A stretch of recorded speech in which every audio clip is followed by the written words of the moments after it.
Welcome to Spectral Shadows, where the darkness whispers and the unseen lurks. Tell me, where are you watching from, and what time is it?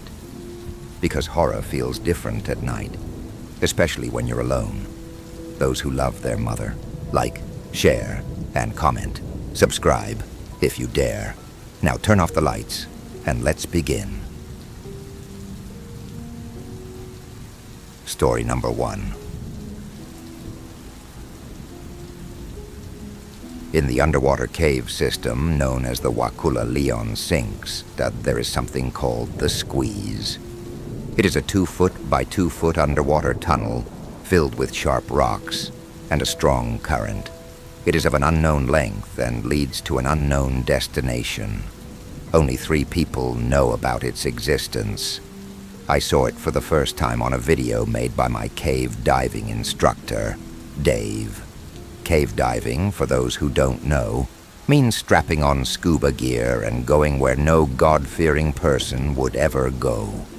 The flooded depths of the earth. Imagine all the intensity of caving, all the beautiful sights, and all of the tight spaces where getting stuck might mean breaking your collarbone to get out.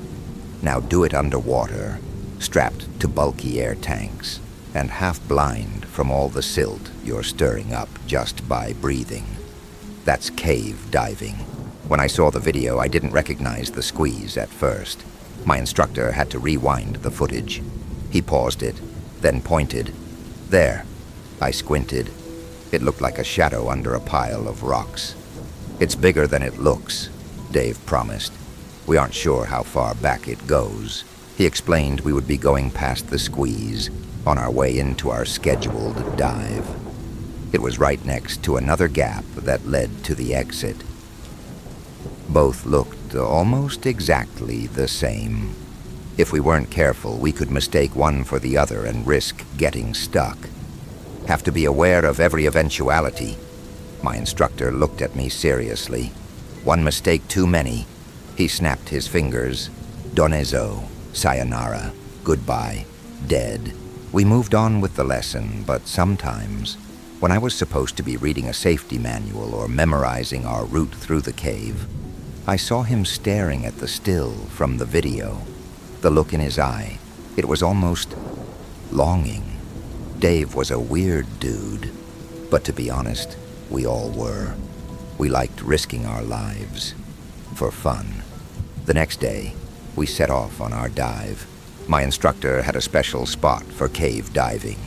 He was a purist and complained that the popular local diving spots had become overcrowded. The sport was gaining notoriety, and now it seemed like everyone wanted to try it. The best places usually had 4 or 5 dives scheduled a week, and it was impossible to schedule a time without booking it 2 months in advance. But Dave had a private cave only he and a few close friends knew about. It was about an hour out of civilization, in a thick grove of oak trees on some old farmer's property near Tallahassee. Just to get to the cave, we had to climb all our gear down into another cave, the entrance being a tight fit between 2 large boulders. After about 15 minutes of walking, we reached our destination at the bottom, a black pool. I remember flashing my light over the surface. It made my stomach jump a little. Rather than reflecting the beam, the dark liquid seemed to suck in the illumination. We got out our gear and got to work. I had done 1 or 2 practice dives in swimming pools with Dave, but this was my first cave dive. Dave had assured me that we weren't going to do anything crazy. This was routine stuff. Even though there were sections of the cave that were a bit of a tight fit, it eventually expanded out into a large bell shape that we could explore at the bottom.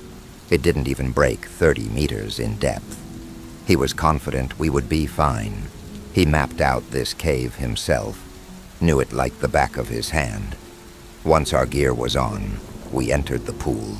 Our dive lights were bright, but still the water had a strange opacity to it.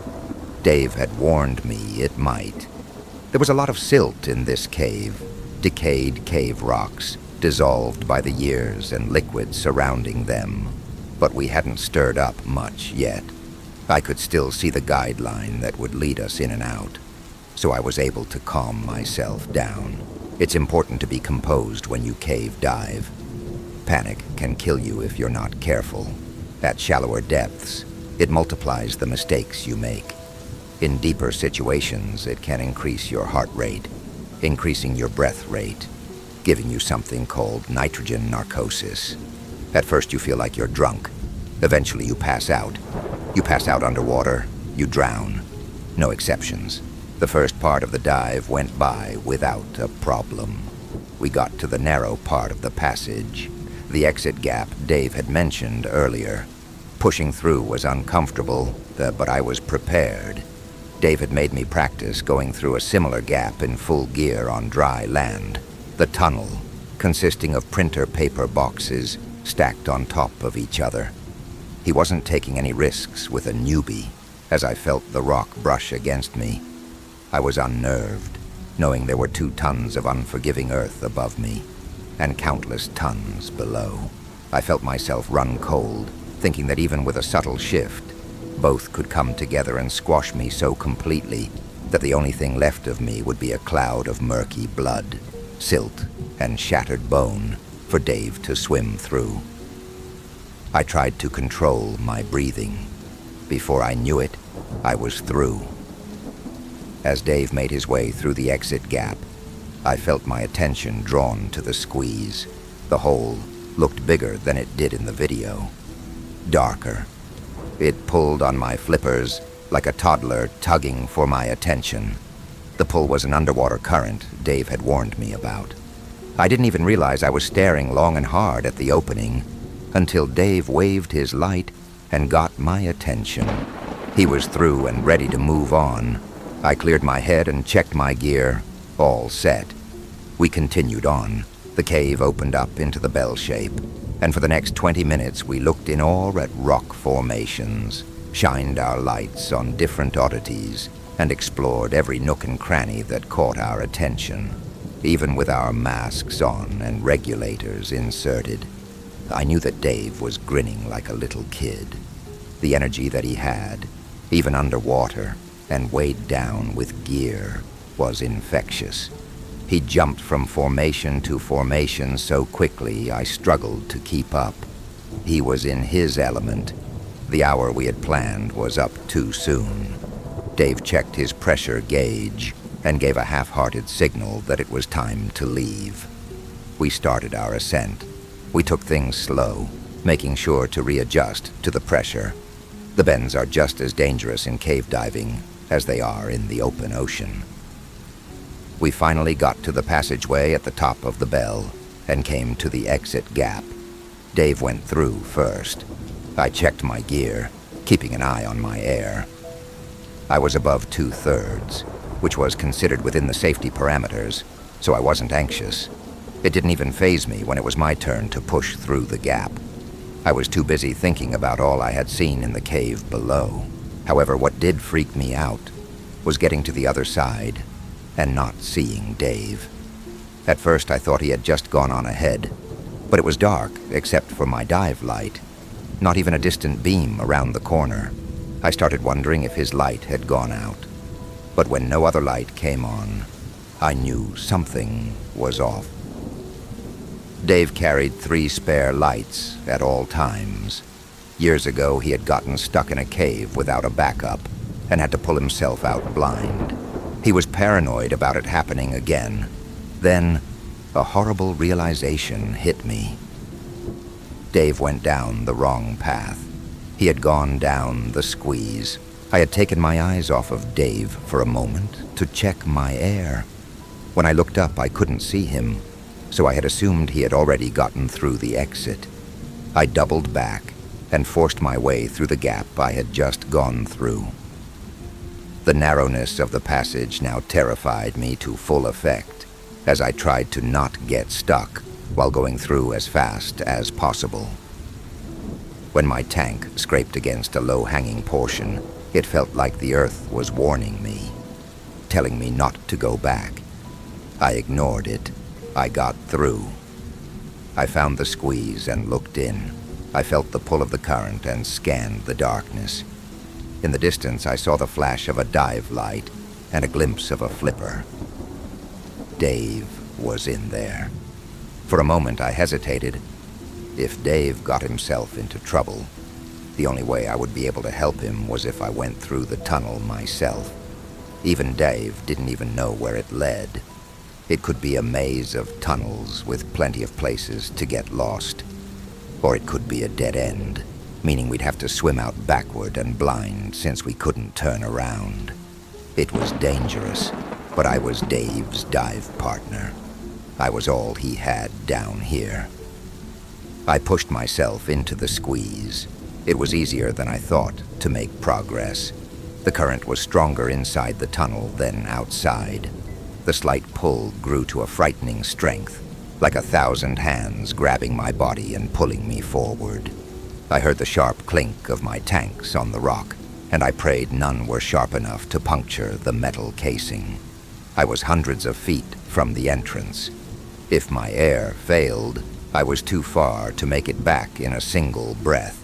I felt my wetsuit catch on long, rocky protuberances like fingers. One was so sharp it even tore my glove and cut my hand. I winced, putting my dive light on it and watching my blood cloud, pulled by the current further into the depths.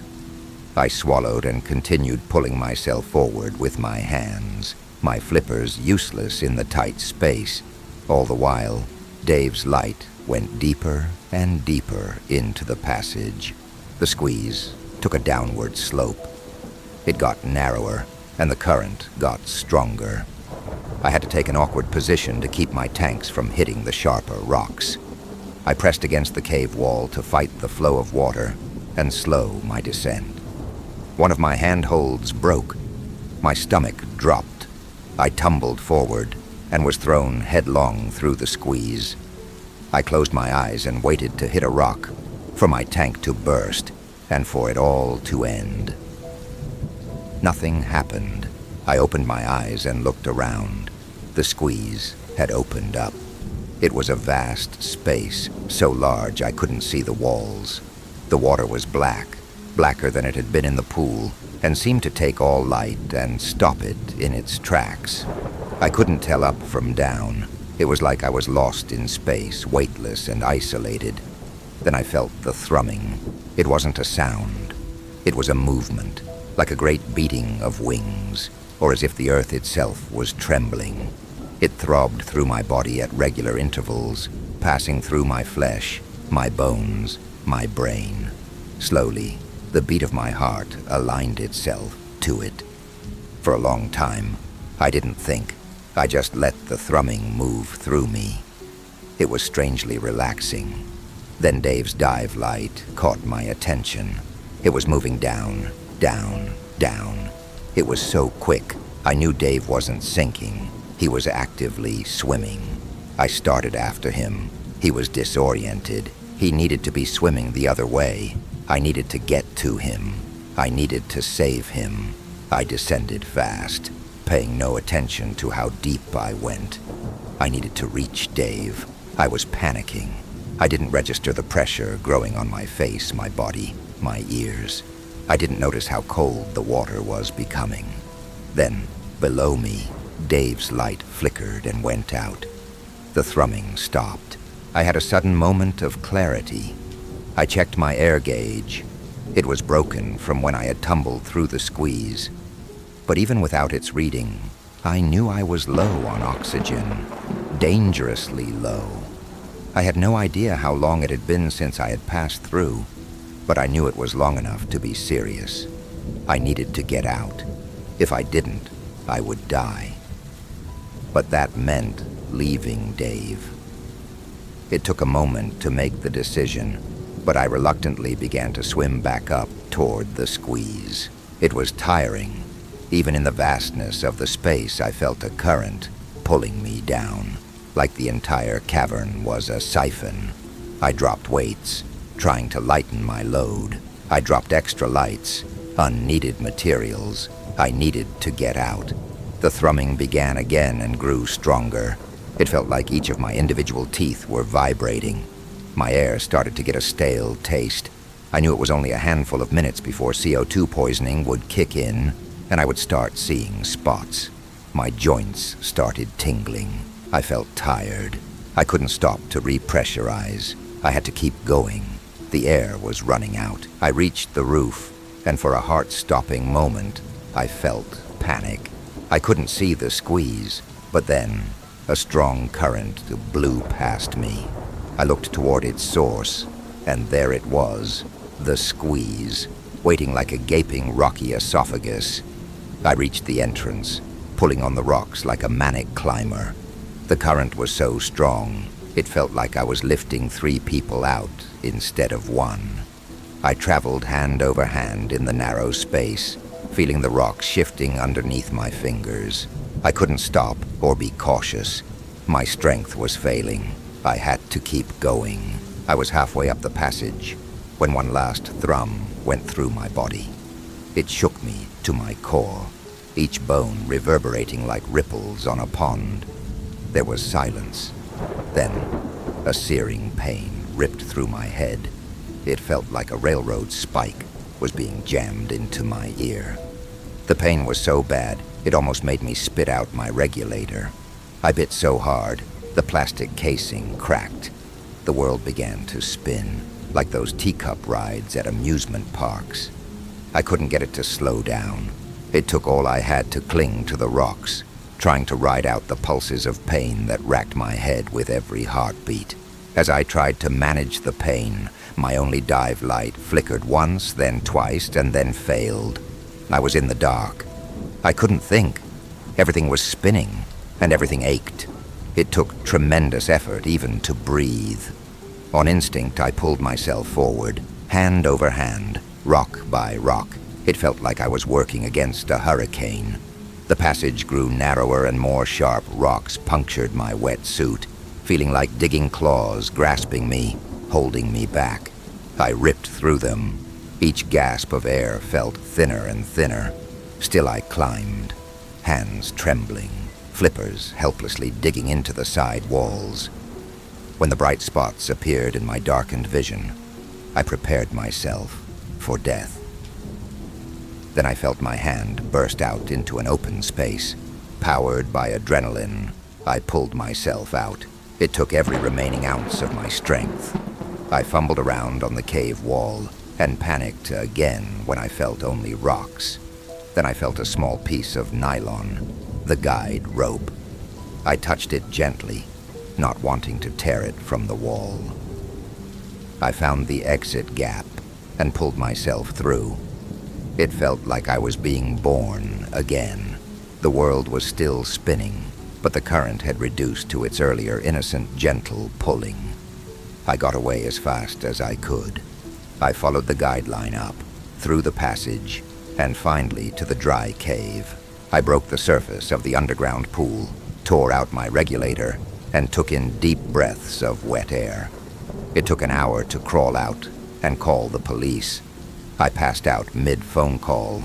It took another hour for them to arrive. They got me into a hyperbaric chamber as soon as they could, but the damage was done. I had gotten an air bubble in my inner ear and a severe case of the bends. Any sense of balance I had was destroyed. I couldn't stand up on my own, and most of the movement in my hands was gone. I would need to learn to walk again. But that wasn't even the worst part. I contacted Dave's friends and told them what happened. They set up a recovery dive so they could get their friend's body. No one kidded themselves. Dave was dead. He had been in the cave for a week at that point. His friends hoped that the gases in his decomposing corpse would bring it up to the top of the Squeeze's cavern, making things easier and safer. But when they got to the cave, they found something even worse than Dave's bloated body. The Squeeze was missing. They showed me the footage. Its opening had been replaced by smooth rock, no trace of the crag that had been there before. Dave, in his secrecy, had told only one of his friends about the Squeeze. The rest questioned if it had even existed. They went through Dave's footage at my request, and even there, The video had changed. What had once shown the squeeze now showed just a smooth face of rock. They searched the rest of the cave. Nothing. The place where Dave had died no longer existed. Everyone thought I was lying. Only one of Dave's friends believed me. The one Dave had confided in about the secret cave and the squeeze. He tried to get the others off my back, but it wasn't long before a police report was filed. I was accused of murdering Dave after a year-long investigation, and the police finding no motive or evidence, the charges were dropped. It's been 3 years now. I've lost contact with most of the people I knew in the diving community. I sold my diving gear and focused on healing, learning to walk again and regaining some of the use of my fingers. I've been content to stay on dry land, work my 9 to 5, and try to forget what happened that day in the cave. But recently, I've been thinking about the squeeze. Sometimes at night, I'm back in the expanse. I feel the thrumming, the pulse of the earth. I close my eyes, and instead of cold, I feel warmth. I feel the water itself embrace me, and despite the ache of my old injuries, I feel whole. I open my eyes and see Dave swimming up to meet me. He doesn't wear gear, and he's full of that same little kid energy that was so infectious. The energy that convinced me to try cave diving. He opens his mouth to tell me something. Then I wake up. Last week I began repurchasing diving equipment, stocking up on lights, air, a suit. Got about 1,000 feet of guide rope and a spool. Have to make sure I'm prepared. I'm going back in. There's something waiting for me there. If I get back, I'll let you know how it goes. Story number 2. Have you ever wondered who watches the watchers? Or why certain places stay open even when no one seems to go there? No cars, no customers, just lights that never go out. What if I told you some theaters don't show films? They show you. I used to think the graveyard shift was just a figure of speech, something people said when they were working late. But the shift I took was quite literal. It felt like a job buried alive. Let me tell you about Silvergate Cinemas, or as I call it now, the place I almost didn't leave. It's one of those old, half-dead buildings tucked behind a shuttered diner and an abandoned strip mall, like it had been forgotten by time but kept running on spite and dust. You know the type. The ones with flickering marquee signs where half the letters don't light up. The kind of place where every seat cushion has a stain and every shadow looks like it's holding its breath. It's not even listed on most GPS apps. You just kind of find it. Or maybe it finds you. The first time I walked past it, I didn't even realize it was open. The ticket booth was empty. The front doors, streaked with fingerprints, were propped open with a brick. Faded posters of movies that had come and gone years ago lined the glass windows like ghosts with stuck-on smiles. I didn't plan to end up there. Life had been eating me alive. Bills, rejections, debt I could no longer outrun. Have you ever been broke enough that your standards dissolve overnight? That's where I was. So when I saw the "Help Wanted, Night Shift" sign taped to the theater door with yellowing Scotch tape, I figured it couldn't get worse. Turns out it could. Dennis was the manager. Mid-40s maybe, though he looked older. Like something had been wearing him down piece by piece. He had this 1,000-yard stare and a twitch in his left eye that never quite stopped. He didn't ask for a resume, didn't care about work experience. Just slid a crumpled paper across the counter and said, "If you want the job, sign here." That should have been the first red flag, but desperate people miss details. As I scribbled my name, he finally spoke up. "It's just the night shift. Nothing fancy. Clean the theaters, restock snacks, keep an eye out till 6 in the morning." He paused. "You'll be fine, as long as you follow the rules." Those words settled in my stomach like cold stones. I looked up. Rules? Dennis reached into a drawer beneath the counter and pulled out a laminated sheet. It looked worn, like it had been passed down through generations of unfortunate hires. There were 10 rules printed in thick, blocky letters. I scanned them quickly, and my stomach turned. 1. Once you start your shift at 11:45 p.m., do not leave the building until 6 a.m., no exceptions. 2. If Theater 3's door is slightly open when you arrive, do not go inside. Just close it and keep walking. 3. At exactly 1 a.m., enter Theater 5. Watch whatever is playing, even if it's static. Do not look away until it ends. 4. If you hear someone whisper your name from the projection booth, do not respond. They're not talking to you. 5.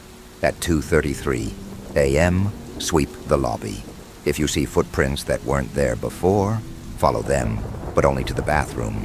Leave the lights on. Walk away. 6. Never eat the popcorn after midnight. It isn't ours.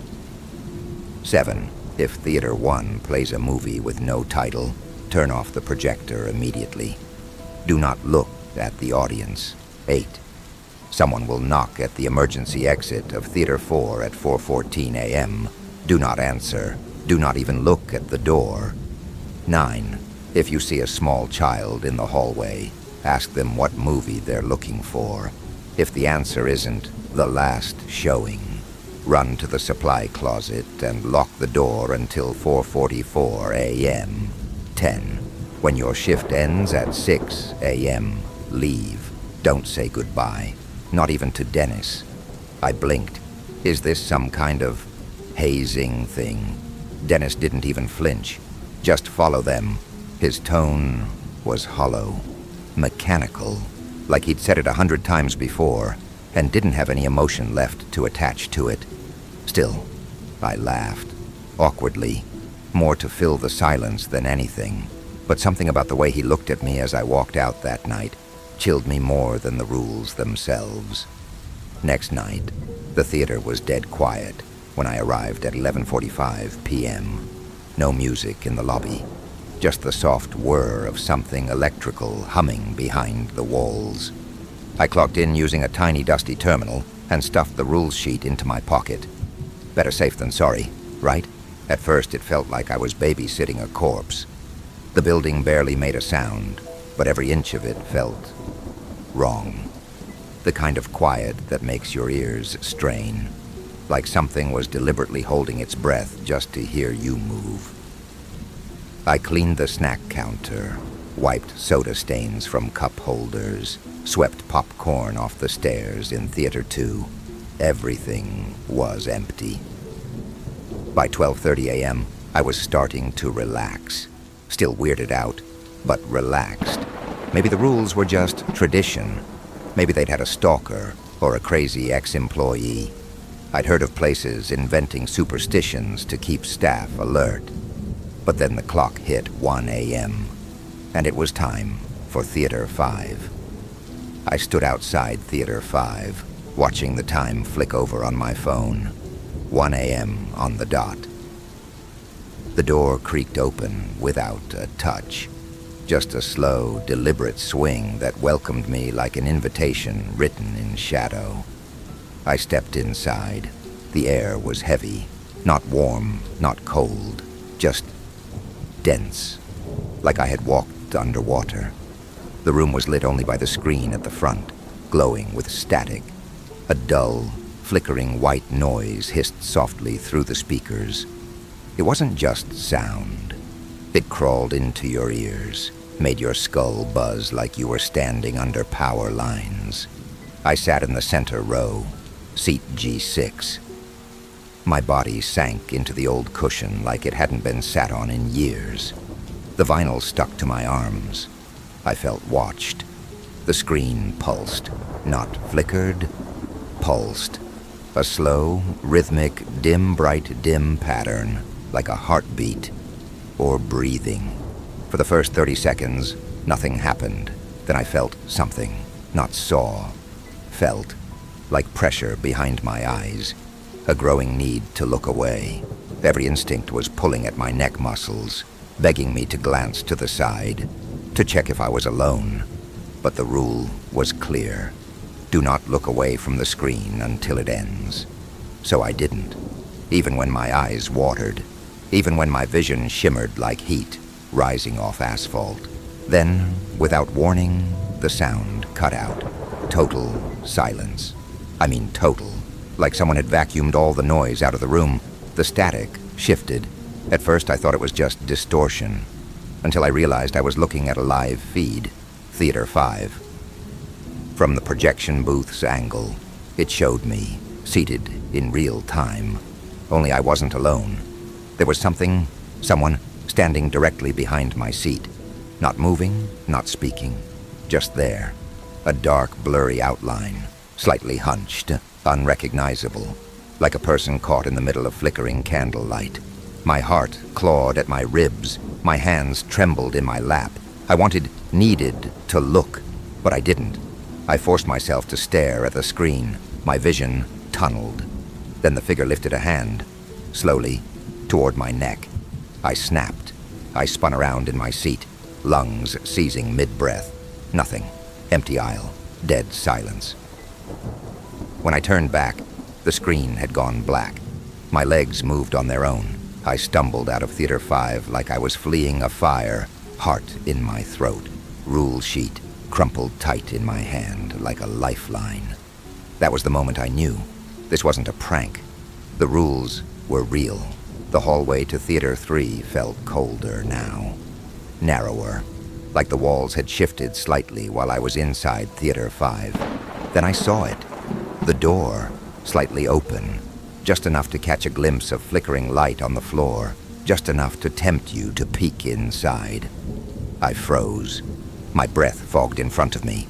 The rule pounded in my skull. If Theater 3's door is slightly open when you arrive, do not go inside. Just close it and keep walking. My hand inched forward. I pressed the door shut, slowly, firmly. As it clicked into place, I heard it. Screaming, real, horrific, human. It came from behind the door. A chorus of desperate voices, pleading, sobbing, gasping between choking fits of pain. It sounded like someone was being skinned alive while the projector rolled. I swallowed hard. My hands trembled so badly, I shoved them in my pockets to stop them from twitching. Don't open it. Don't look. Don't break the rule. I walked away, counting my steps, refusing to look back. The layout of Silvergate was odd. It was built like a maze that had been designed by someone who hated symmetry.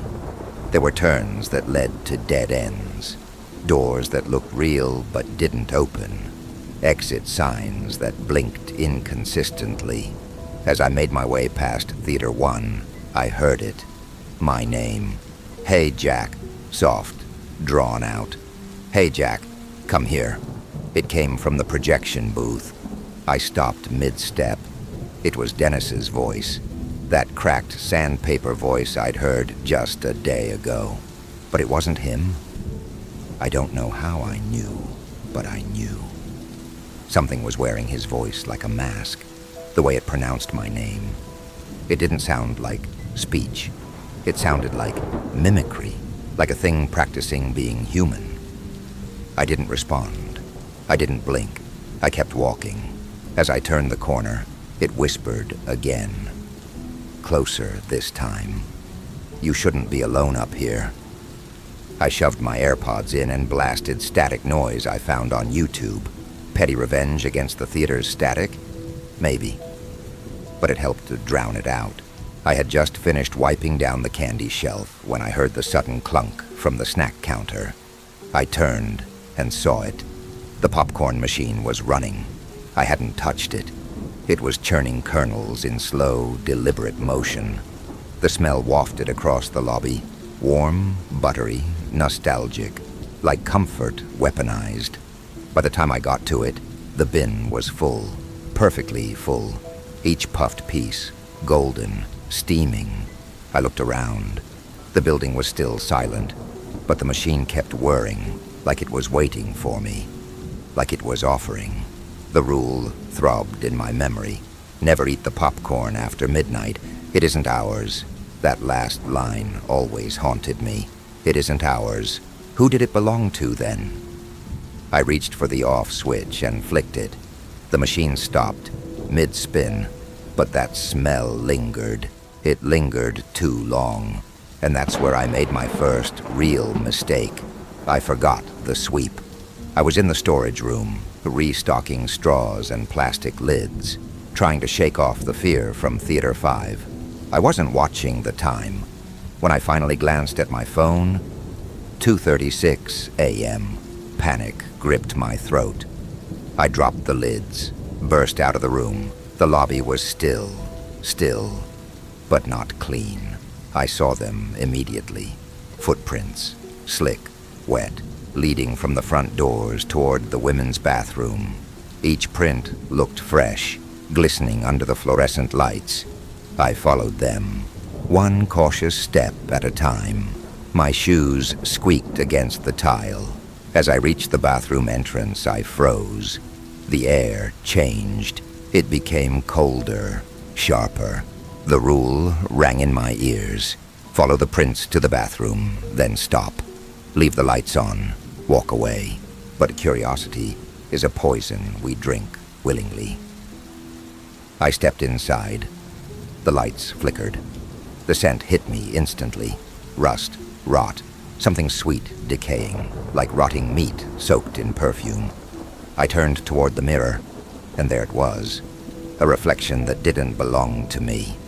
Something pale, leaning just over my shoulder, eyes wide, mouth stretched into an impossible smile, holding a shovel with dried blood across the edge. It lifted the shovel. I screamed, loud, but there was no echo, no one to hear. The lights flared back to life, and the thing was gone. I stumbled back, turned the bathroom lights on, and backed out like I was facing a predator. The air behind me felt thick, as if something still stood where I'd been seconds ago. I didn't stop shaking for 10 minutes. By 3 a.m., my mind was no longer fully my own. Sleep deprivation, fear, adrenaline, some twisted cocktail sloshing through my veins. I was jumpy, eyes bloodshot, checking every shadow like it was a threat. I paced the hallways with the rule sheet crumpled tightly in my hand, reading and rereading it like scripture. I checked the lobby again. The popcorn machine stayed off. The wet footprints had evaporated into the floor, like they were never there. Still, the smell of rust lingered faintly in the air, like the place had bled and dried. Time moved differently after 3 a.m. Slower, heavier. Every second felt stretched. Every minute, an hour. My watch ticked too loudly.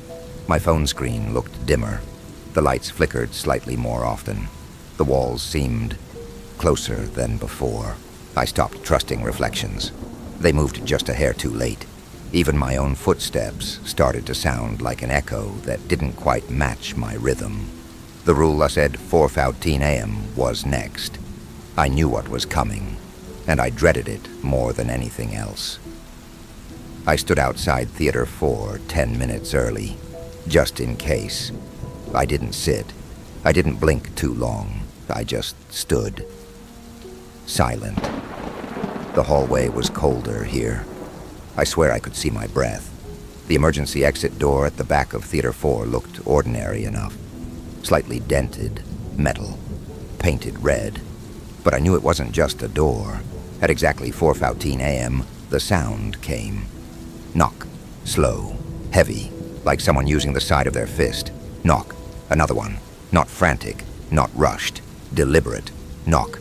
3. My skin prickled. My fingers dug into my palms. Knock. 4. Then silence. No wind. No creaking.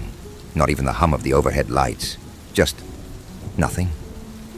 I stood frozen, breathing through my nose, fists clenched, muscles trembling under my jacket. The silence stretched. Then a voice, just barely audible.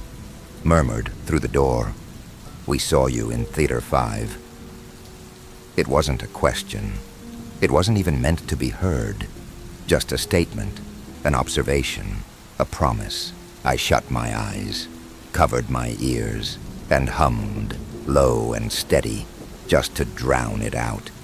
The sound of my own voice, no matter how shaky, was the only proof I had that I was still me. After what felt like forever, I opened my eyes. The door was still. No one was there. But I didn't move for another 5 minutes. I was heading back to the lobby, praying the rest of the shift would slide by quietly.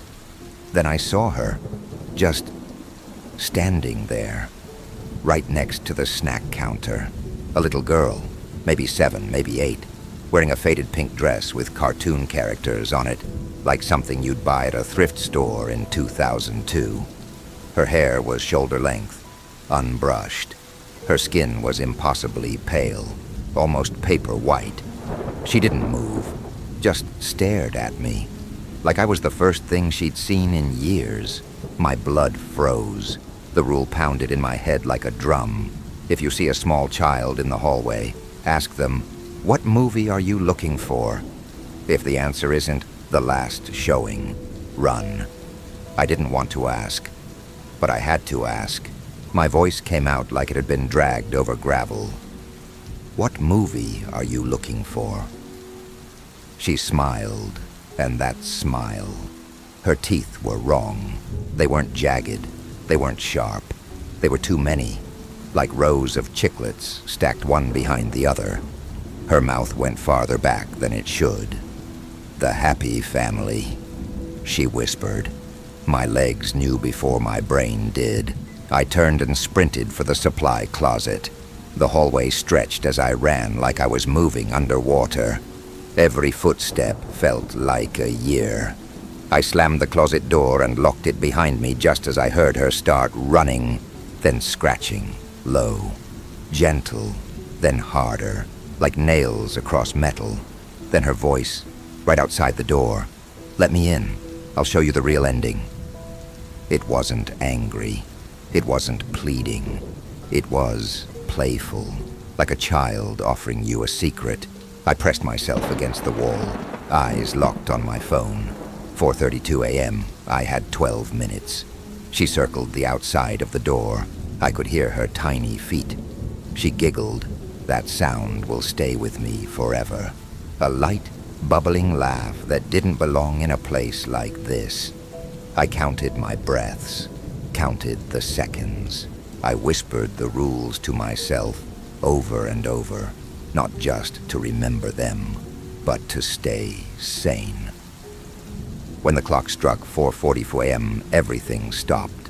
The scratching, the footsteps, even the air pressure in the room shifted, like whatever had been pretending to be a child had vanished into the floorboards. I opened the door slowly. The hallway was empty, except the rules sheet I had stuffed in my pocket was now taped to the wall outside. Clean, fresh, as if it had been waiting there for me. The final hour passed like a slow-motion panic attack. I didn't sit. I didn't blink for longer than a second. I just walked the loop of the building over and over again, checking each hallway, counting the signs, making sure the world hadn't shifted again. The silence returned, but it was no longer calm. It felt threatening, like a quiet house where you know someone's inside. And still, I didn't see Dennis. Not once after that first night. No one came to check in. No one texted me. No one called. It was just me and those rules, and whatever else obeyed them. The terminal at the front desk blinked when I scanned out. A small green light flashed. Shift complete. The doors unlocked with a metallic click I felt in my teeth. The sun hadn't risen yet. Just a dull blue bleeding across the sky. The kind of light that doesn't offer warmth, just the absence of darkness. I didn't say goodbye. Not to Dennis. Not to the theater. Not even to myself. I walked out with my back straight and my eyes on the horizon. I didn't look in the windows. I didn't check the parking lot. And when I got home, I didn't sleep. I just sat on the floor of my apartment, unblinking, holding the rules sheet like it was a crucifix. I never went back, didn't return the uniform, didn't explain, didn't ask for my paycheck. I figured if they wanted me back, they knew where I lived, and part of me still thinks they do. Because some nights, especially the ones where I stay up too late, I hear it and knock. Not on my door, on my window. 4 slow knocks, then silence. I've never looked. I won't. Because there's one last rule I forgot to tell you. Don't bring the theater home. If you're still reading, you already heard the knocking, didn't you? Leave the lights on. Story number 3. 1911, 24. Hi, so I don't really know how to start these things, but I thought I would post my story here, seeing as most people won't believe me anyway. It all started just over a month ago. To paint you a picture, my boyfriend, he pays me. Let's call him Kingston, was a flattering man. Even if he didn't send me money, I might have still noticed him. That was the thing about Kingston. He grew up rich. The man hadn't touched his doorknobs in years. He would flaunt his money left and right. He paid me a small fortune to spend time with him and sleep at his mansion. I felt like a bit of a whore at first, but got used to it fairly quickly. I actually became fond of the man. He did a lot of odd things with his money. Things I hadn't heard other rich people doing before. One such thing was having a private FM channel on the radio, where he would have voice actors call in every morning as a sort of alarm clock. The voice actors, mostly women, would call in and say something nice about Kingston, generally complimenting his dashing looks, his money and influence, or just simply telling him how good he was. It was the most obnoxious thing I had ever seen in my 24 years. I was still a university student, despite Kingston offering to buy me out, and had never seen anyone do anything like that. The first morning I had woken up in his bed, I thought there was someone else in the room. In the beginning, I would wander the endless halls of his mansion. It took about a week to finally see every room. I would explore every weird and wonderful room I came across, making a note of which direction I had come from. It was incredibly easy to get lost. I would generally act sheepishly in front of the butlers and maids as I stumbled into the most bizarre rooms. I mean, seriously, who needs 2 planetariums? There were enough guest rooms that the building could easily be mistaken for a hotel. My favorite rooms were the aquarium, which had a glass tunnel you could walk through to watch the schools of fish swim over you, and a glass floor with a rather creepy-looking eel. I also loved the museum. It was filled with all sorts of ancient artifacts that did an awesome job at creeping me out. There were Aztec shields and spears, medieval armor sets, and statues galore. There was one statue that would always send a shiver down my spine just looking at it. It was a tall man in a cloak. The statue had no hair whatsoever, not even eyebrows. Its pupilless eyes always seemed to watch me walk around the room. The man stood perfectly upright, and perched on his shoulder was a crow. Kingston had plaques made for every artifact, with a short description of what it was and what time period it was from. For this statue, however, there was no time period. All the plaque read was, "The man for whom the crows follow." It is believed that the culture of this statue's origin believed it to be some sort of reaper or omen of death. Date: unknown. I loved all the mysteries that the mansion had to offer. I even started to get used to that narcissistic excuse for an alarm clock. However, it wasn't long before the voices started to change. 2010, 24. One morning I woke up to heavy breathing. It sounded like a broken car trying to start. It was dry, heavy, and rough.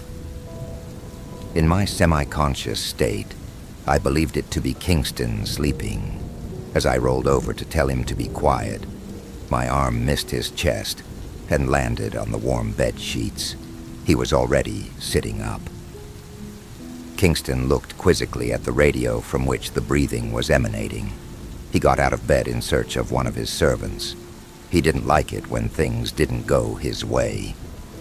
I heard him sternly telling some poor servant to get the voice actor on the phone. So that was my morning. Later on at lunch, a servant, let's call him Alfred, I used to read a lot of comics, brought Kingston a message saying that the voice actor wouldn't answer her phone. Instead of acting worried, Kingston just waved Alfred away and told him to get a replacement voice. I was a little shocked at the whole ordeal, but continued eating without a word. Best not to bother Kingston when he's grumpy. During the evening, the news came on. They were talking about a recent murder not far from where we lived.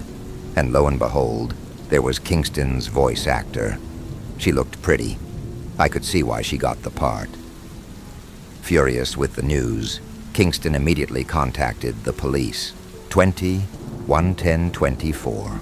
The following day, a couple of officers arrived at the mansion to talk with Kingston and ask some questions. I remember one of them remarking that this place is freaking wicked. A little out of left field for a police officer, I thought.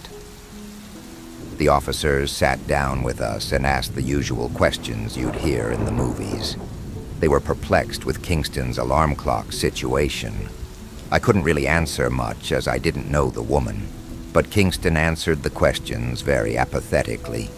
Once the officers had finished taking notes, Kingston sat forward and clasped his hands together, making eye contact with the officers for the first time since we sat down. How did Thalia die? The lead police officer sighed and looked towards the ground, violently. How, specifically? I wasn't sure I wanted to hear the answer, but I stayed by Kingston all the same. It is believed that the killer placed a heated metal ball into her mouth before taping it shut. The killer displayed her body on a makeshift crucifix. Our detectives believe she was martyred as some kind of warning. Fuck. Kingston sat wide-eyed. I felt ill. It seems fairly obvious that this was some sort of religious killing, but we don't know why or how Thalia was chosen. 16/11/24. We continued to receive calls over the next few weeks. It was usually about 2-3 a week and always the same. Dry, raspy breathing way too close to the microphone. It was like the stranger was just trying to be there, make himself known. I'm not ashamed to admit this, but since the calls started, I had become afraid of the dark again. It never felt like I was alone. Each alarm recording was taken as evidence to the police and was of no help whatsoever.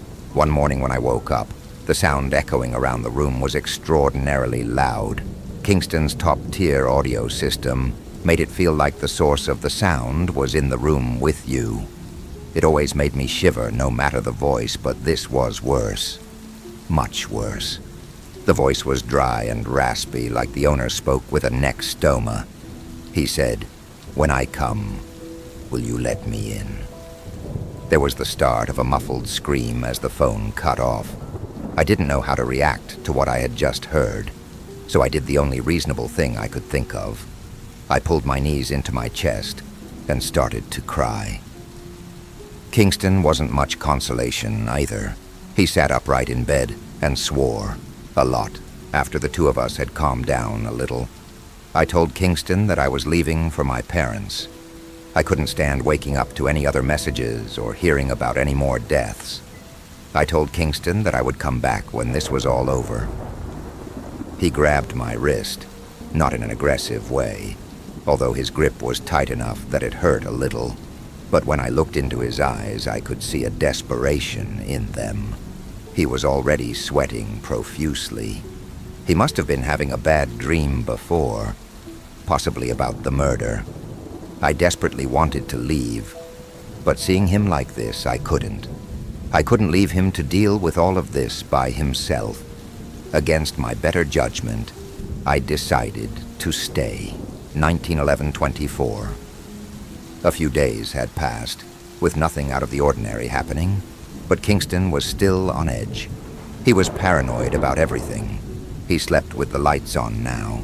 He told me he felt like the shadows weren't shadows, whatever that meant. Within a day, he had hired an entire security team to keep 24-hour surveillance around his mansion. He vowed to keep both of us safe, no matter how much it cost. I had never realized it until now, but I was starting to catch feelings for him. Besides his money and looks, I actually cared for the man. We were sitting in the living room when there was a call from security telling us that the police were at the main gate. It was the same officers from before. They were still just as impressed with the mansion's size. Before letting the officers in, Kingston discreetly told me not to mention the last alarm we had received. They just don't need to know about it, okay? He had said. We sat with the officers and they told us what we had expected since their arrival.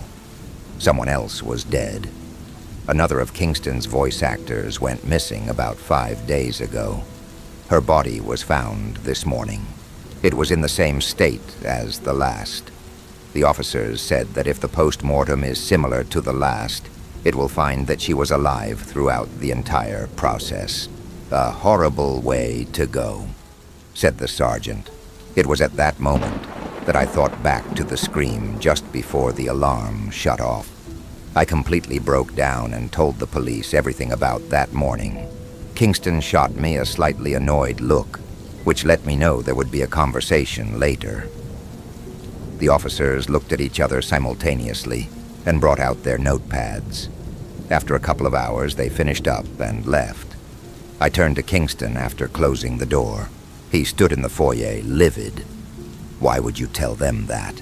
After I specifically told you not to. It was the right thing to do. Why wouldn't you want me to tell them?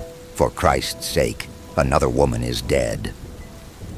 Kingston had developed an infatuation with solving this case himself. He never liked or trusted the police, which I thought to be stupid. Despite how ludicrous I found the idea, I never challenged it. 22/11/24, Kingston's been up for the last few days, barely an hour of sleep in between. I've been helping him set up a super improvised pin board with notes and photos cluttered around. It looked like something out of a movie where a retired detective is helping out on the case of his life, bar the string between photos and notes. Although I would like to see that added. Both of us are incredibly tired now. I'd like to get some sleep, but Kingston insists all the lights stay on. 29/11/24. A week has passed now. The pin board has grown. There have been 2 more murders and a missing woman, all the same way. No more messages have been left to us, but the last 2 voice actors have been taken into protective custody. We not only have our security team providing 24-hour surveillance around the mansion, but now the police too. I guess it does pay to be rich. Since Kingston's remaining voice actors were taken into protective custody, we had just gotten used to a long lie-in until this morning, when we were awoken by another alarm. This time, it started off normal. A woman's voice came over the radio, which at first I didn't realize was wrong. I listened to her say the usual things to Kingston. Time to wake up. You've got a big day ahead of you. Her voice cracked at the end of the last line. She began to sob. Not long to wait now. I could hear her voice tremble.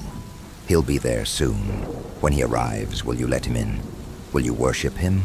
Will you present him with the gift of your flesh? I know. She started crying. A similar dry voice could be heard in the background. Finish the line, Bethany. It's all right. He sounded relaxed, like he was trying to soothe her, despite his coarse voice. I know I will. Screaming echoed around the room and through my head before the alarm cut off. My head was spinning. I stumbled towards the ensuite, but didn't make it in time. I vomited all over the floor.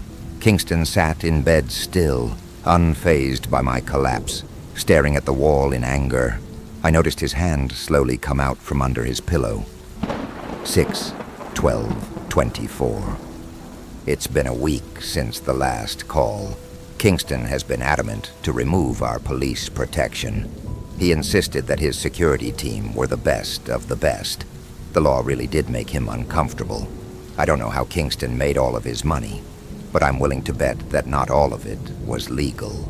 Every night when we go to bed, Kingston has been sitting in our room taking notes and playing the recordings of each alarm. The last thing I would hear before bed each night was, "When I come, will you let me in?" Click. "When I come, will you let me in?" Click. "When I come, will you let me in?" Click. It drove me crazy. Kingston continued this every night for a little over a week. Kingston was obsessed with trying to decipher that damn riddle. I never realized how tensed up I always was until a few moments before I would fall asleep. In those short few moments, I knew bliss. My body would uncoil like a spring loosening. It would feel as though a heavy weight I had forgotten I was carrying had been lifted from my body. That's what I would look forward to most all day, every day. One night, I was lying in bed and was awoken by the usual click of the recorder playing. "When I come, will you let me in?" I finally decided to say something. I rolled over to face Kingston's desk in order to give him a piece of my mind. When I turned, however, my arm pressed against his sleeping body. My eyes widened and my throat closed. I had finally found out that my fight or flight response was more akin to that of a deer in headlights. I lay for what felt like minutes, convincing myself into thinking I was just on edge. It seemed to be working until I heard the click of the recorder stopping. I felt fear like no other. I was angry at Kingston. How could he not be awake? I wished to wake him up more than anything. I hoped that somehow, if I wanted it enough, he would sense the fact and wake up. But nothing happened. My gut wrenched when I felt the bed behind me start to sink. Someone was climbing on. In what I assumed were my last moments, all I could muster was a defeated whimper. I felt a warm breath on the back of my neck and the foulest smell imaginable, like rotting fish. The breath crept up my neck, tickling each hair on the way, and into my ear. It prickled the inside of my ear canal. I could only grip the covers tighter. In that damned, dry and raspy voice came words that will haunt me until the end of my days. "I'm here now." At that, Kingston jolted up, his hand coming out from underneath his pillow. There were 3 flashes of light and deafening bangs before the breaths stopped, and a muffled thump came from behind me. Kingston switched on his side table lamp and got out of bed, keeping his gun pointed behind me. I still lay frozen, now staring at the empty space Kingston had just been laying. It was clear I wasn't thinking straight, because despite everything, I wanted him back in that spot more than anything.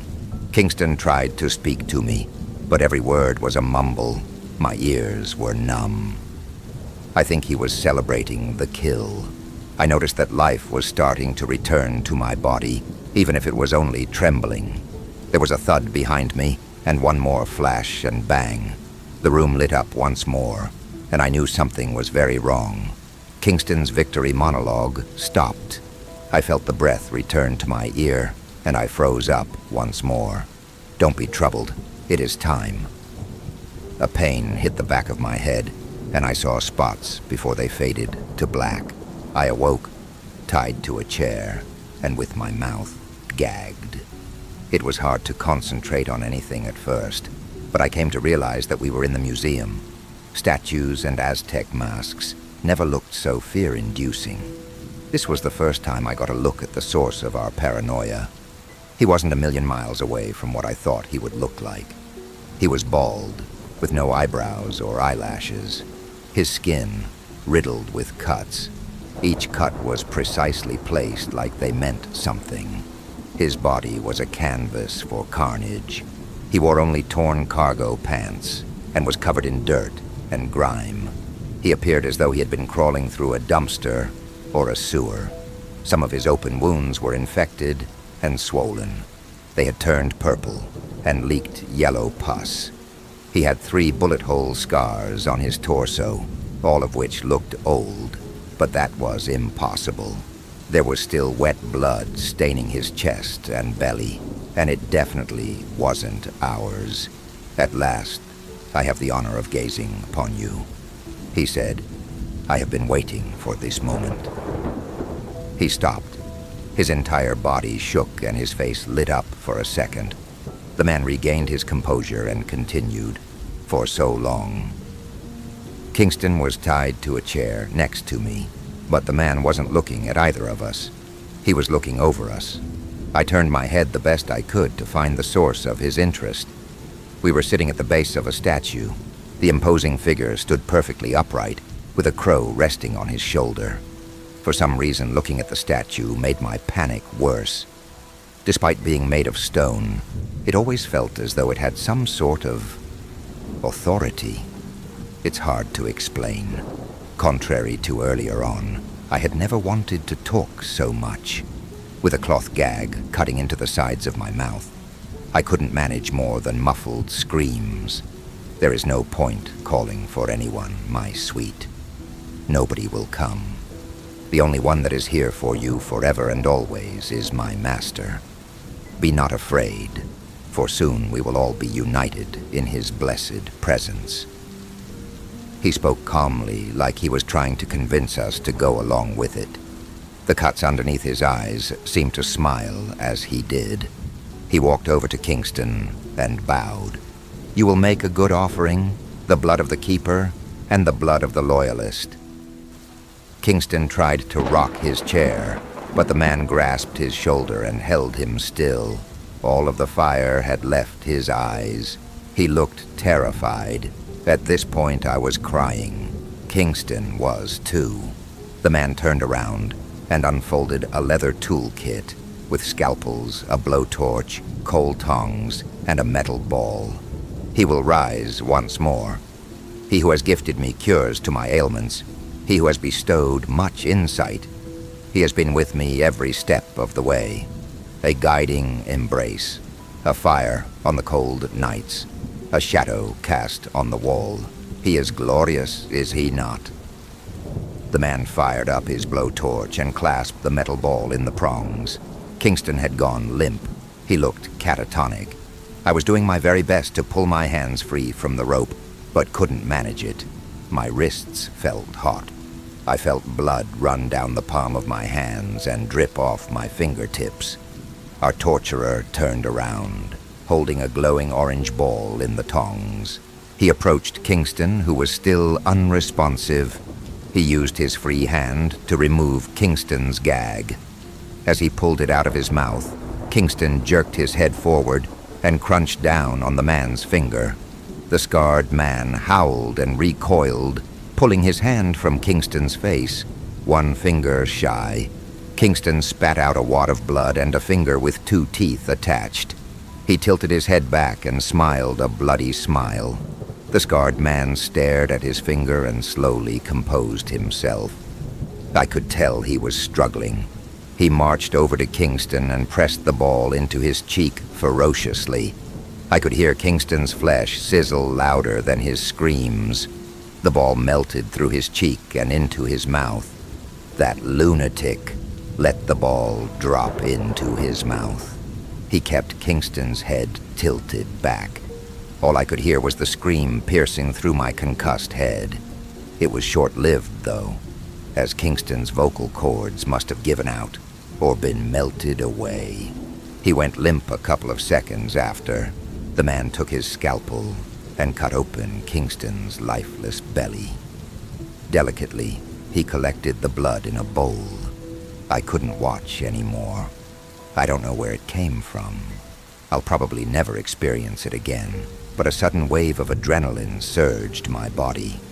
I used my toes to push the chair back, toppling it over. The antique chair shattered, and I felt two of my fingers fold the wrong way, but the adrenaline sheltered me from the pain. My hands were still tied to loose pieces of wood, but now I could move. I used all my effort to rise to my feet and make a dash for the door. My head was spinning. I could make out 3 blurry doors waving in my vision. I reached out and felt the handle. Throwing the door off its hinges, I bolted from the museum and down the corridor. Unfortunately, I noticed something I wished I hadn't. Nobody was chasing me. What I did next, I can't really explain. Maybe it was some human urge. Maybe it was curiosity or overconfidence. I decided to go back to the room. Something was compelling me, calling me to the room. I knew it was a stupid thing to do. There were alarm bells ringing in my head like crazy. And yet I approached the museum all the same. The pain in my fingers was starting to return.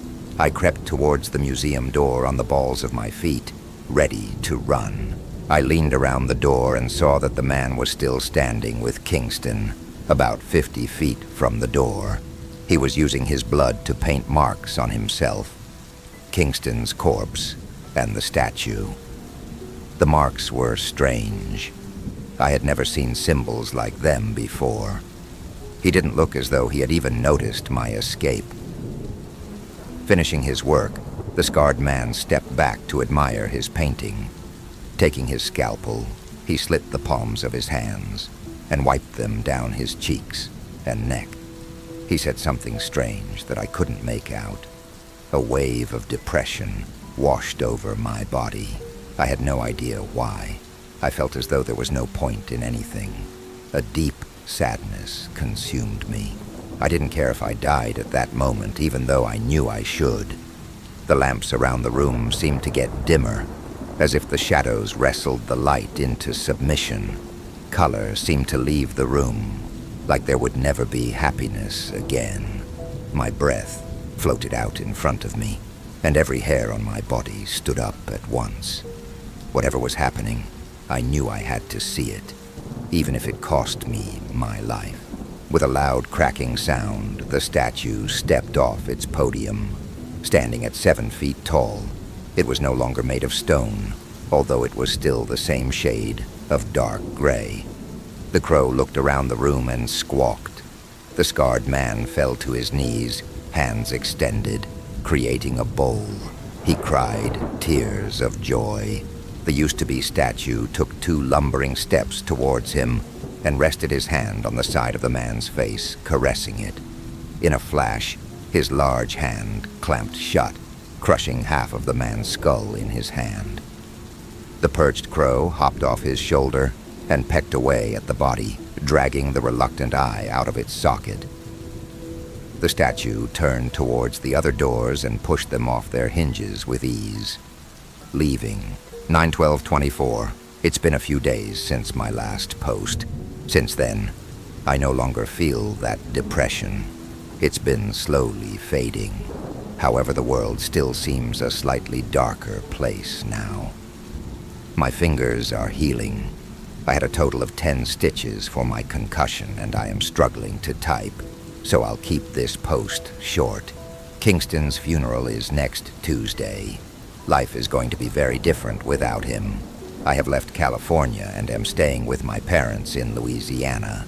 The police didn't know what to make of the situation, and obviously didn't believe my story. To anyone reading this, please be careful. I don't know what that thing is and what it's capable of, but it's out there somewhere. If you notice a murder of crows, take my warning and look over your shoulder regularly. Story number 4. I first noticed it about 7 months ago. There's a small window above my kitchen sink, overlooking my backyard. My morning routine always includes washing my coffee mug and watching the birds chirp the morning into being. as a coffee machine produces a fresh pot. But that morning was different. As I watched the birds flapping around aimlessly, something caught my attention through my peripheral vision. Something on my side of the windowsill. It was a tiny dot, not much bigger than a fly, squirming around a cloud of white silk. I initially thought it was a gnat. My small windowsill plant and its corresponding humidity often attracts small critters. I neared my nose to the white cloud and saw 8 tiny legs flailing around, adding to the misty web. Every morning in the following weeks and months included checking in on my new spider buddy as I washed my mug and waited for my coffee. He, I'm not sure why I think of it as a he, usually floated on his cloud of a web, not moving. Occasionally, I would offer a small, stimulating puff of air to see if he was still alive. He always was. The days and weeks passed. The December chill was traded for the warm and humid May mornings, and my little friend continued to float around on his web. I'm not a fan of spiders or anything that crawls on more than 4 legs, but as time passed, I grew to think of him as a friend. I don't know why. There was no logic to it. I simply enjoyed seeing him every morning, getting bigger, growing as the year rolled on. Within the first few weeks, Mr. Spider grew from gnat-sized to around the size of a pea. His body was very round, but his legs were growing faster than his body. That's not unusual, I think. His size capped off with his body being about the size of a marble, but his long legs made him a bit intimidating. His size made me a bit uncomfortable, but I told myself I was being dramatic. I know it sounds stupid, but I thought of him as a friend. One morning I noticed he wasn't on his web. He was on the windowsill, his body drooping down with his legs making sharp upside-down V's. I nudged him with a dead leaf that lay beside him, and he crawled slowly away. He looked lethargic. I figured maybe he was nearing the end of his life. I don't have the first idea how long spiders live, but it occurred to me that maybe he was hungry. I went outside, directly in front of the windowsill, scooped up a few ants, and placed them on his web. In an instant, he climbed back up his web towards his prey. I left him to it. So far, it's all fine and dandy, but here's where things get weird. I made this part of my daily routine. I would go outside and pick up a few ants for him to eat. I set out sticky fly traps and began feeding him flies and other small critters that were unfortunate enough to stick to their death. And the spider began to grow and grow and grow, and it didn't stop growing. It made me slightly uncomfortable, but I know how big tarantulas can get, and he wasn't there yet, so I kept feeding him. He usually slept in the mornings, curled up in a tight ball, tucking in his legs at the corner of his web. I would place his food on his web and would go on about my day. I didn't see him move for a long time, but seeing that the food was always gone in the morning, he was eating a lot. Then suddenly, he was gone. He no longer was on the windowsill for months, and I assumed he was living in the neighboring plant, though deep down, I knew he was much too big for that. Maybe he had moved on the larger plants in my living room, I thought. It wasn't until 3 days ago that I began to panic. I entered my kitchen like I had every single morning since I first saw him, and noticed something in the corner of my eye. Along the edge of the room, near the door to my backyard, I saw a small melon-sized sphere, curled up in a familiar pose. I instantly knew what it was, but my brain couldn't digest it. It couldn't be. It must have known I was looking at it. I could no longer think of it as a he, because it slowly uncoiled its enormous legs and began walking across my kitchen. Each leg was over a foot long, folded perfectly for quick movement and stability. Its eyes were bulging and visible for the first time. Its movement startled me. That's an understatement, causing me to recoil back and knock down a cup. In return, my quick movement and clashing noise frightened him. In less than 3 seconds, It jumped 4 feet high onto my wall, climbed directly up, and went inside my AC vent, squeezing tightly to get through. That evening, a dead mouse appeared at the foot of my bed. It was wrapped in a small silky pouch. Last night, another gift appeared. Something bigger and furrier. I think it's a dead squirrel.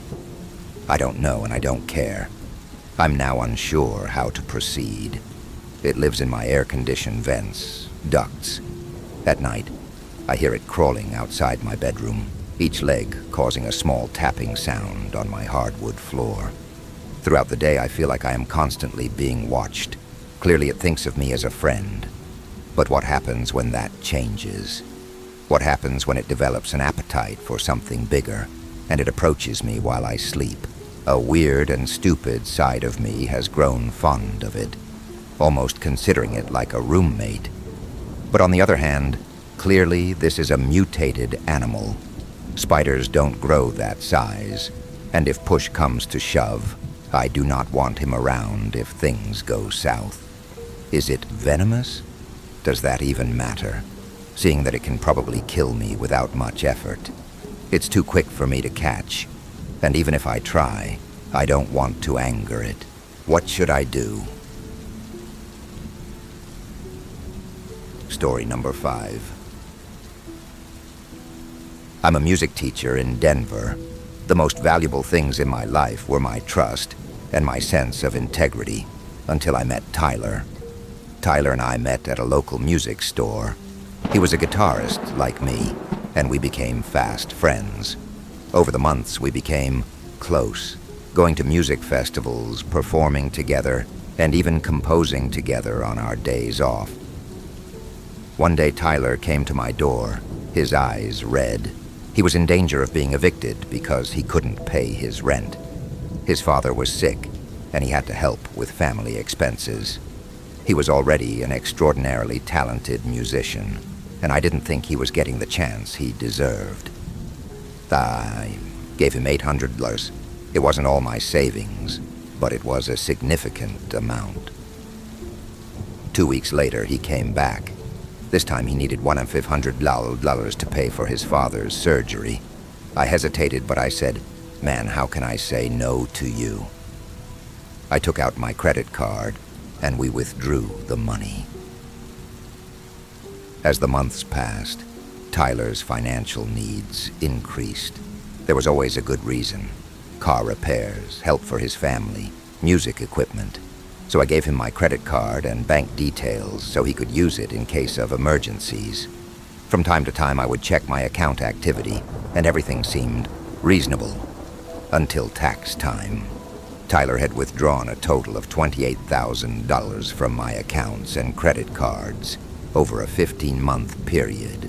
Most of the time, he started with small amounts and then gradually increased them. When I called him, he didn't answer his phone. When I went to his house, the landlord told me Tyler had moved out 3 months ago. One by one, his social media accounts, other people in his friend group, they all started disappearing. I finally went to the police, and the detective told me that Tyler's real name was actually James Wilson, and that he had scammed people in at least 7 different states. Using similar stories, he was known as the musician scammer. He would get into bands, look talented, gain trust, then disappear with people's money. My credit score is ruined. My savings were wiped out. Worst of all, when I want to make music, those memories come back. I even think twice about asking someone to borrow equipment. They never found Tyler. Sometimes I see a video of a guitarist performing in a bar, and I wonder if it's him, with a new name, a new victim, and every time it breaks my heart. Not just for my money, but because he stole a piece of my love for music. Story number 6. The night Devin overdosed, I watched Dad carry him to the car, barefoot, his limbs limp like wet rope. Mom trailed behind with her phone. dialing and redialing, whispering panicked prayers into the cold. In the morning, his room was empty. He just needed to go somewhere, Mom said. Her voice was brittle, stretched thin. This is a good thing. It means he's taking it seriously. I asked where he went. Neither of them looked at me. Later that afternoon, he walked through the front door. No suitcase, no answers, same clothes. He moved like nothing had happened. When Mom asked where he'd been, he gave a tired shrug. Around. They were relieved, confused maybe, but they didn't push. He was here. That was enough. Not for me. That night I found him crouched by the hallway closet, digging through old boxes. "What are you doing?" I asked. He turned, startled, eyes wide like a cornered animal. "Sorry," he whispered. "I didn't mean to. I was just looking." He left the box half open and slunk away. The next day, Mom caught me glaring at him and pulled me aside. "You don't have to make this harder," she said gently. "We're doing our best. He's still your brother." But he wasn't. Not anymore. After that, I stopped talking, stopped asking. No one wanted the truth, and I was alone in seeing it. Late one night, I heard him on the stairs again. Quiet steps. Careful. I waited, heart pounding, then followed at a distance. He moved silently in the dark, like he belonged in it. Before I realized he was out of sight. It wasn't until I heard the basement door open that I knew where he was once I made my way down to the basement, to the little room at the back. We hadn't opened that door in years. I took a deep breath and prepared myself for the confrontation, while hoping that my family would understand. It was cold, dusty, still. While the place was mostly the way I remember, it was clear that my brother had been spending time down here. Most of the things I was looking for were all down there. My journals, old phones, and yearbooks. I couldn't imagine what the purpose of stealing them was. And then I saw him, in the corner, against the wall, curled, like he'd just fallen asleep. His skin was sunken, clothes stained, mouth slightly open. He was dead, and he had been dead for a while. I couldn't look at him anymore. I couldn't understand had this all been some sort dream. As I turned to make my way back upstairs, I heard the door being shut in front of me. As the latch was closed, I had a chill run through me. I slammed up against the door, punched, kicked, screamed, before slumping to the floor, exhausted and teary-eyed upstairs. It was as if nothing had changed. My family must not have realized. And then I heard it. My own voice. I had been replaced just like my brother in desperation. I spent the next hours trying to get someone to realize the truth. After 2 days, I gave up hope. Now I believe they prefer it this way. Story number 7. We needed to get away. Lena said the cabin would help. Something cheap and quiet, buried in the Upper Peninsula. Just me, her, and Marcus, our old friend from college. The listing described it as a cozy off-grid escape, perfect for disconnection and healing. Lena booked it that night. This could fix us, she told me as we packed. She didn't have to say what she meant. We both felt it. We hadn't been right in months. I don't know if a cabin can fix what we broke, I said. Maybe not, she replied, but silence might. Marcus didn't know about our problems. He just wanted beer, space to hike, and a few days without technology. I think that's why we invited him. Someone there to remind us of normal, to break the tension. We drove for hours. Cell service died halfway. GPS followed. I held my phone to the window just in case. Nothing. No bars. No signal. Just the mocking little SOS in the corner. We had to rely on the instructions the host sent. and we had written down the final steps read, "Turn right at the tree with 2 red ribbons. Follow the road and make a left at the wooden sign which reads, 'Private Property.' Cabin will be on the left. If you reach the pit, you've gone too far." By the time we arrived, the sun was gone. The woods were swallowing the last light, like water down a drain. The cabin sat low to the ground, its windows like tired eyes. A porch light buzzed yellow above the door. It was the only thing that looked alive. We parked the car and hopped out to inspect it further. "Rustic," Marcus muttered. Lena forced a smile. "You mean charming?" "It may not be the prettiest, but at least we made it here, and the power seems to be working, so that's a plus," I said, letting out a sigh. We unloaded the car and brought our bags inside the cabin to unpack. Inside, the first thing we noticed was how clean and tidy it was. Someone had cleaned it recently and hadn't left a speck of dust or a single dirty dish. Not only that, but the cabin felt bigger on the inside. I noticed a note on the side table by the door. It read, "Welcome.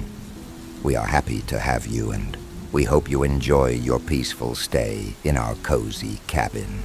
In total were 3 bedrooms, a bathroom in the hallway, a kitchen, and a spacious living room with a large fireplace.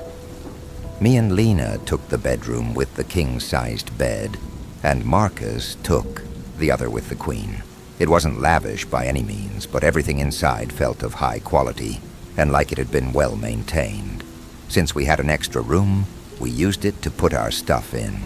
It had a smaller-sized bed and a toy chest in one corner. It seemed to have once been a child's room, but now sat hollow and vacant. That first night was fine.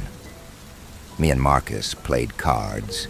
He brought out some of his homemade moonshine, and it burned all the way down.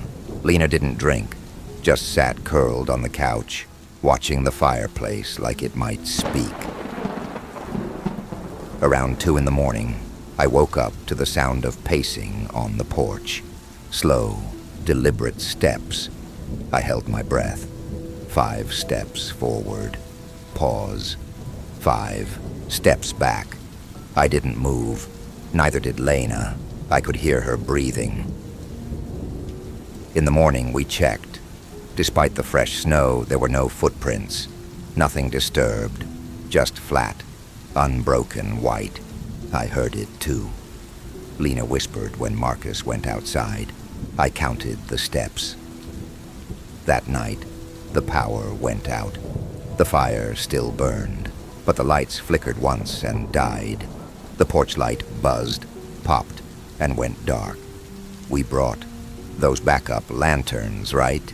I asked. "Already on it," Marcus said, pulling one from his bag. "Always trust a Boy Scout dropout." After an hour, something knocked on the window. 1 knock, then a pause, then 3 more. Lena screamed. Marcus grabbed the axe from the fireplace. We checked. No one there. But on the snow outside the window, bare footprints, deep, fresh, starting at the window like someone had just appeared. The next morning, we found something slipped under the door, a folded card, printed in soft pastels and bubbly font. "Thank you for staying with us," it said, above a cartoon cabin with hearts around it. Inside, handwritten in red ink, "We hope you enjoyed the silence." We decided to leave. We gathered all we could carry that was important and booked it for the car. I hopped in the driver's seat, but it wouldn't start. We all decided to hike and make it back to the main road. The drive only took about 10 minutes from the main road, so we felt like that was our best shot. So we grabbed what we could and started walking. We hiked for what felt like hours, marking trees with a pocket knife. But we kept passing the same stump, with 3 limbs, over and over. It was like the forest was folding in on itself. Lena started crying. Marcus accused me of leading us in circles. I yelled back that we'd never turned around. Tensions were high and we were all scared and confused. Eventually, we stumbled back into the clearing. The cabin was just there, like it had been waiting. That night, the knocking came back. First the window, then the door, then the walls. We sat still, breathing hard. Then Marcus stood up slowly. He looked hollow. "I've had enough of this," he said. "If no one else is going to do something, I will." He grabbed the axe and walked to the door. I told him, "Wait, let's make a plan and figure this out together." He quickened his pace, and I jumped up to stop him. "Marcus, wait," I said again, louder this time, as I stepped in front of him, arms outstretched. "Please don't go. We need to work as a team because obviously something is very wrong, and we are safer in a group." His expression was blank as he lifted the axe and used the wooden handle to crack my nose and send me to floor reeling in pain. Halfway out the door, he turned to me with wild eyes. "They said I can go home. I have to go. They're calling me." The second his foot hit the snow, his expression emptied. He didn't even close the door behind him. I started to follow, but something in me froze, like my legs knew what my mind didn't. I simply got up and shut the door behind him. We waited. An hour passed, then another, then thud. Something hit the porch, heavy, wet. Another piece of paper slid under the door. We hesitated to move, and it felt like hours before I gained the courage to stand. It said, "We only take what's given." I opened the door. 2 severed hands, Marcus's. His fingers curled and still twitching. Freshly severed arteries and tendons gushing bright red blood onto the white. I slammed the door shut and fell to the floor, crying, knowing behind me was the only thing left of my friend. Lena didn't speak after that. I guess neither did I. Neither of us slept that night, and we both sat in silence in the living room, knowing Marcus was dead, and his hands sat lifeless and cold on the porch. The next day, she began frantically rummaging around the house, going through all the rooms, cabinets, and drawers. She found an old toy chest in the back bedroom. Inside, broken crayons and scraps of construction paper sat underneath old wooden toys. She used them to draw loops and spirals on the walls, symbols, names. "I can hear them in the walls," she whispered. "They keep saying my name. Stopped eating. Stopped sleeping." I found her crouched by the fireplace, whispering into the flames like it was answering. "Can you grab the lantern from the back room? I'm scared of the dark," she asked, voice low, eyes never leaving the fire. I nodded, stood up, walked 10 seconds into the dark. When I came back, she was gone. The front door wide open, no footprints, nothing but wind and silence. I found one more drawing on the wall, different from the rest. A message. "Don't follow. They said I could go home. You'll be safe if I go." I believed them. She was gone, and I knew it. There was nothing I could do. I fell to the floor and sobbed. I lay there until morning and hoped that whatever took them would take me too. When the first gray light hit the trees, I left. I walked until the snow turned to slush, until the trees thinned, and I could hear the hum of distant trucks. A snowplow picked me up. I said I got lost hiking, nothing more. The police investigation led to nothing other than Lena and Marcus's family believing I killed them for having an affair behind my back.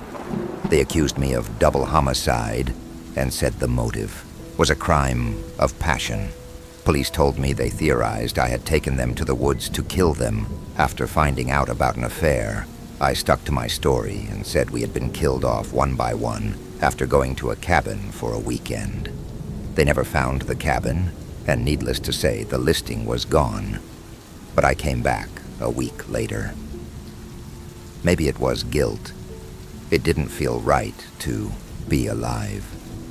Deep down, I wished for death, for the end of this suffering, for peace and atonement, for leaving them behind.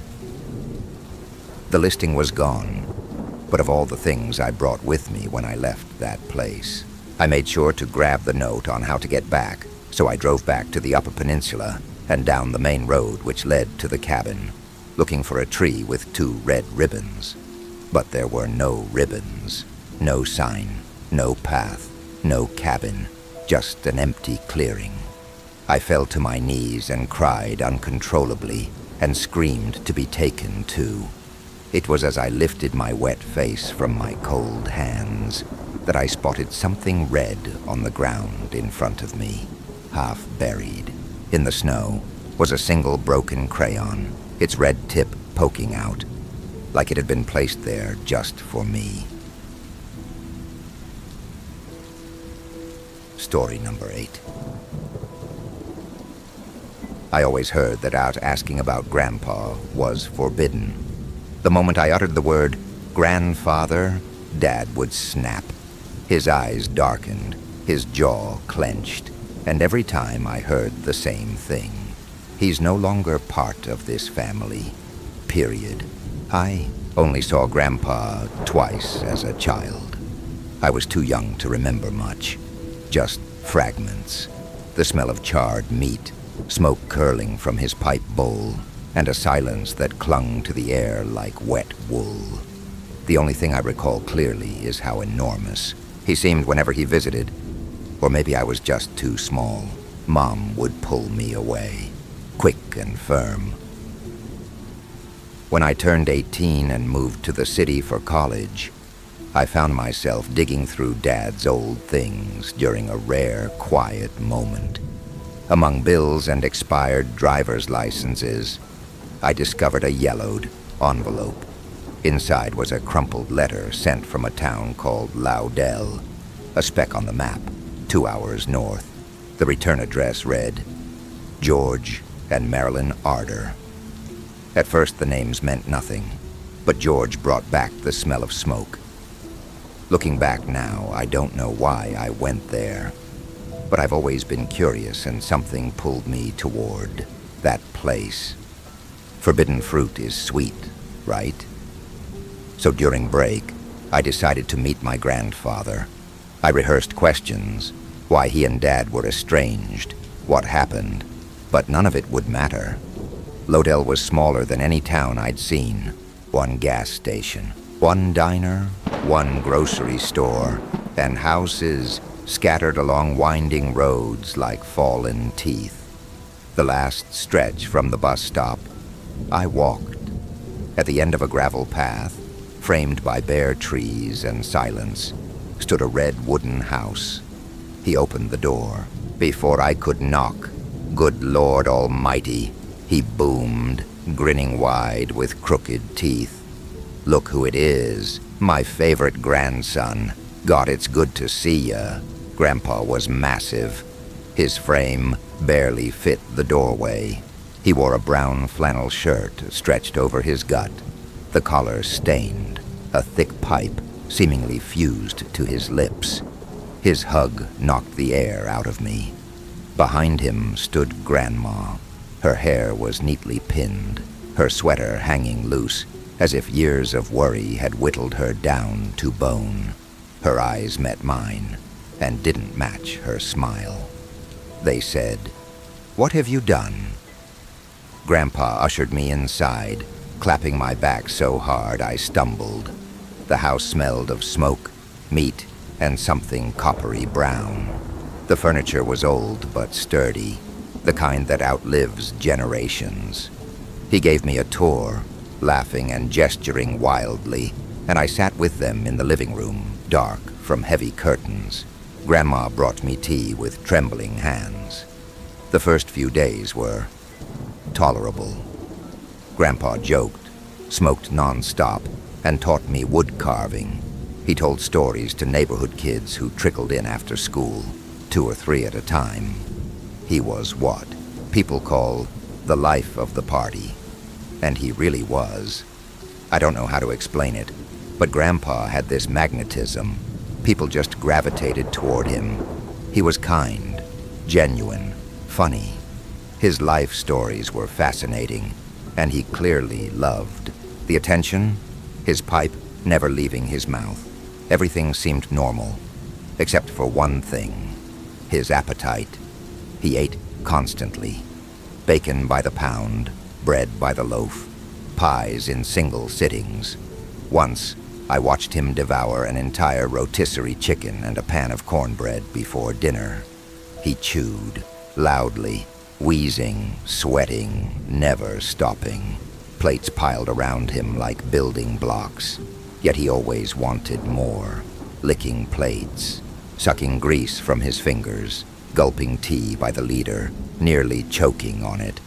Grandma brought out plates piled with pork chops, sausages, whole chickens, gravy boats the size of bowls, and he inhaled it all, groaning with pleasure. His face gleamed with grease. He didn't chew so much as engulf, as if tasting was optional. "You always eat like this?" I asked, half joking. He grunted around his pipe and patted his belly. Big man needs big meals. I figured he just needed a lot of food, but not this much. All day, he only ate and smoked, barely able to move from his chair, just sitting in the kitchen, waiting for the next massive meal. Hell, I don't think I've eaten as much in my life as he did in one dinner. Still, evenings with him were fun, until the hunger returned. One night, Grandma caught me alone in the hall, while Grandpa snored like a bear in the next room. "You need to leave," she whispered, her face pale, lips cracked. "While he's asleep. Tomorrow. First thing." "But why?" She flinched at the sound of heavy footsteps. Grandpa emerged from the shadows, pipe smoldering, eyes unreadable. "Everything all right?" "Just telling him about my childhood," Grandma answered too quickly. Grandpa stared at us in silence, and for the first time, I felt afraid. The only light was his burning pipe. The only sound, his labored breathing. He filled the hallway, his bulk swallowing the space. "This house has many stories," he finally rumbled before retreating to bed. I barely slept that night. Between Grandpa's snoring and the dread gnawing at me. Leave in a hurry? But why? By morning, the fridge was empty. Grandpa sat at the table, licking his lips, breathing hard. "Where's that woman gotten to? Starving over here." Grandma returned with 3 bulging grocery bags and frantically unpacked them, cooking, while Grandpa fidgeted, growling incoherently. I claimed I wasn't hungry. A lie. Watching him eat, devouring even the gristle, made me nauseous. Instead, I went to the store, chewing on Grandma's warning. Something about this was starting to scare me. Especially one thought. How does he eat so much? At his age, that obese, chain-smoking. How was his heart still beating? At the store, the clerk and a woman were whispering, tense, glancing at the windows. "Ben's lost another pig," the woman muttered. "6th one. Coyote? Bear?" The clerk asked vaguely, "When's the last time you saw a coyote, let alone a bear, around here?" Sorry," I cut in awkwardly. "Animals are disappearing? You new here, kid?" The woman sighed, recalling something grim. "First pigs, then goats, chickens, even dogs. What's left is just bones, gnawed, split open, like something sucked out the brains. But no one's seen an animal do it. No tracks, no blood." Suddenly, I couldn't breathe. I was drenched in sweat. They didn't know what could do this, but I might. And Grandpa? He still laughed, smoked, told stories. Evenings, he'd call me to the porch, where kids gathered like moths to his booming voice. One older girl, maybe 10, sat at his feet and asked, "Mr. Arter, are you ever scared?" He looked at her and smiled slowly. "Only when the meat runs out," he said, laughing like it was a joke. The kids laughed, too. I didn't. When I asked about the missing animals, Grandpa just chuckled through a mouthful of stew. Wild times, huh? Makes me feel young again. He played cards with me and the kids. Everyone adored him. But I grew uneasy around his bloated body, his yellow teeth grinning through smoke as he launched into another story. Too good, too vivid, too scary. The kids leaned in, wide-eyed, while Grandpa basked in their attention, until Grandma, shaking, announced, "We're out of food. Nothing left. No meat, no eggs, not even flour. We can't find more." Grandpa growled, pupils shrinking to pins. "I'm starving." He didn't move from his chair. Even when we went to bed, he stayed in the kitchen. Around 3 a.m., I woke up thirsty and flicked on the kitchen light, then nearly had a heart attack. Grandpa was still in his chair, trembling, staring at the same spot. His skin was pale, almost translucent, veins purple beneath. His pipe was gone. For the first time, I saw him without it, and that alone made me want to crawl into a corner. At first I thought he was dead, but then he shook harder, sweat beading on his forehead. "Grandpa, you okay?" I whispered. "Get me food, boy." His voice held no trace of the man I'd known. No warmth, just threat. Something not human. "I'll go to the store in the morning. Just sleep, Grandpa. Get me food." He didn't look up. I edged past him, turning off the light. All night, strange sounds came from below. Growls, wet slithering, the front door creaking. At dawn, Grandpa was gone, the door ajar. Grandma stood behind me, eyes red with fury and regret. "Go, grandson, now. He won't be satisfied with store food. Pack your things and leave." "But what's wrong with Grandpa? How can he eat so much?" "You don't want to know what happens when he stops eating." She turned to leave, but froze at my next question. "Why do you stay with him? If no one controls him, it gets much worse." That morning, the town buzzed with news. A boy had vanished overnight. Only bones were found, cleaned, not a scrap of meat left. No animal could have done that, and I knew exactly what could. I returned to the house. Grandpa sat on the porch, pipe in teeth, smoke wreathing his head. His shirt was stained, worse than usual. He stared into nothing.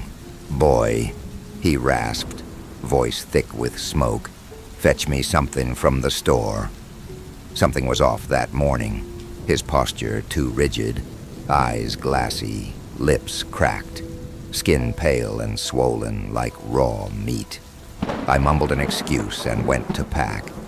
Then I heard them arguing. "The kids are coming tonight," he snarled. "They want stories."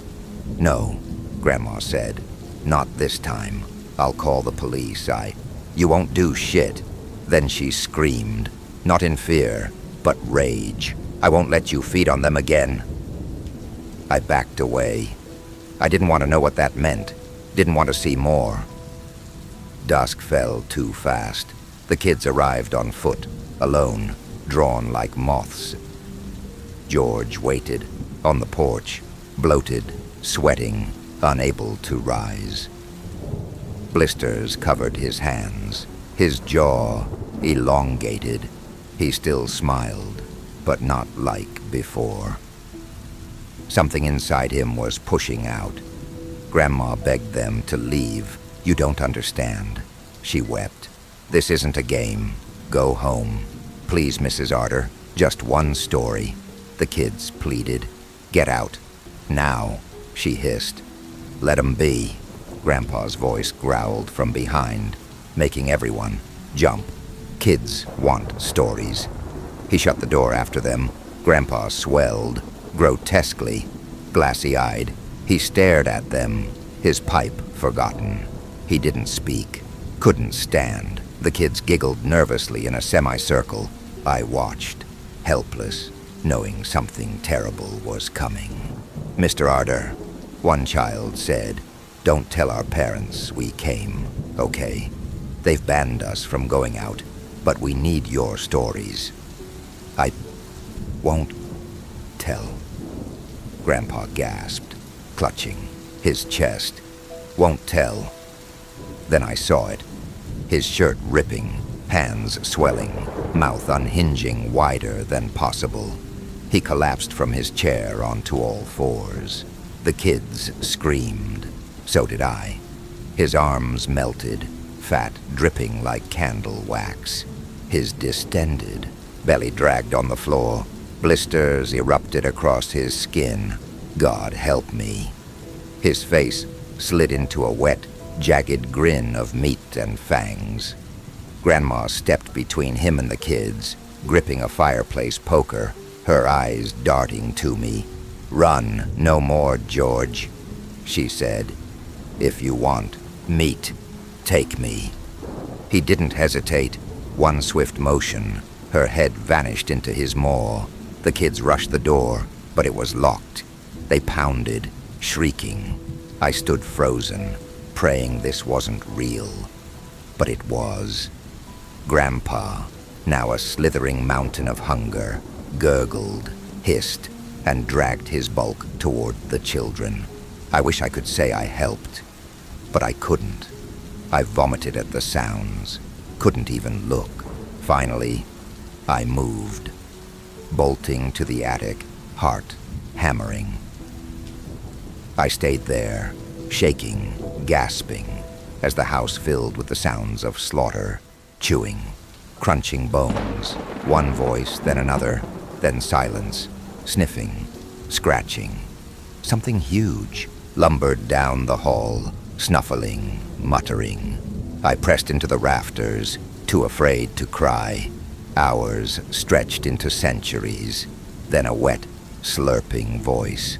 "Boy, come back. Feed your grandpa. I smell you." I buried myself in dust and shadows. Praying to disappear, I stayed until the silence returned, and dawn crept in. I crept downstairs, stepping over bones and blood. Grandpa was gone. Only a greasy stain remained where he'd fallen. The house reeked of death. I vomited down my pants. Then I ran, until the road turned to asphalt. Didn't stop, even at headlights. I told no one, not the police, not the townsfolk. I don't know what happened after, where Grandpa went. I returned home. Couldn't sleep, couldn't eat. I vomited, cried, had nightmares of that night. Months later at breakfast, I met Dad's eyes and asked, "Why didn't you tell me?" He stared into his coffee. "I hoped you'd never go there," he said softly. "You weren't supposed to know that address. Guess blood calls to blood." "What does that mean?" He looked up, eyes bitter. "You're not my son." Silence fell like snow. "Mean, you are my son. I raised you. I love you, but you're not mine. George brought you as a baby. Said he found you by the river. I didn't ask, didn't want to know. But your real parents. What happened to them?" He swallowed. "George got hungry. That's all you need to know. And you, how did you live with him?" "We moved town to town, keeping him fed. But it was never enough. When I was 16, we settled in Lodell. A month later, he brought you. I escaped with you. He stayed. For 18 years. Now I live with that truth. Try to forget. But some nights I wake, tasting ash and smoke. I hear news reports, missing animals, missing people. I lock the windows. The guilt eats me alive. Those kids, I knew. I could have stopped it, could have spoken up, but I was scared, and that, like the nightmares, will haunt me forever. Story number 9. 1. He put them up like everyone else. Orange lights, a skeleton on the porch, a witch hanging from a tree. But while the rest of the neighborhood moved on, he didn't. November came, then December. Snow blanketed the witch's face, and the skeleton's jaw hung open like it had frozen mid-scream. Still, he kept them up. I asked him once early on. He answered through the door without opening it. "They're not decorations," he said. "They're warnings." I laughed it off. Figured he was eccentric, maybe lonely. But I started to notice other things. The jack-o'-lantern on his porch never rotted. No mold, no collapse. Just the same wide grin, week after week. I swear its expression changed, subtly, like it was reacting to me. One night in February, I saw something move.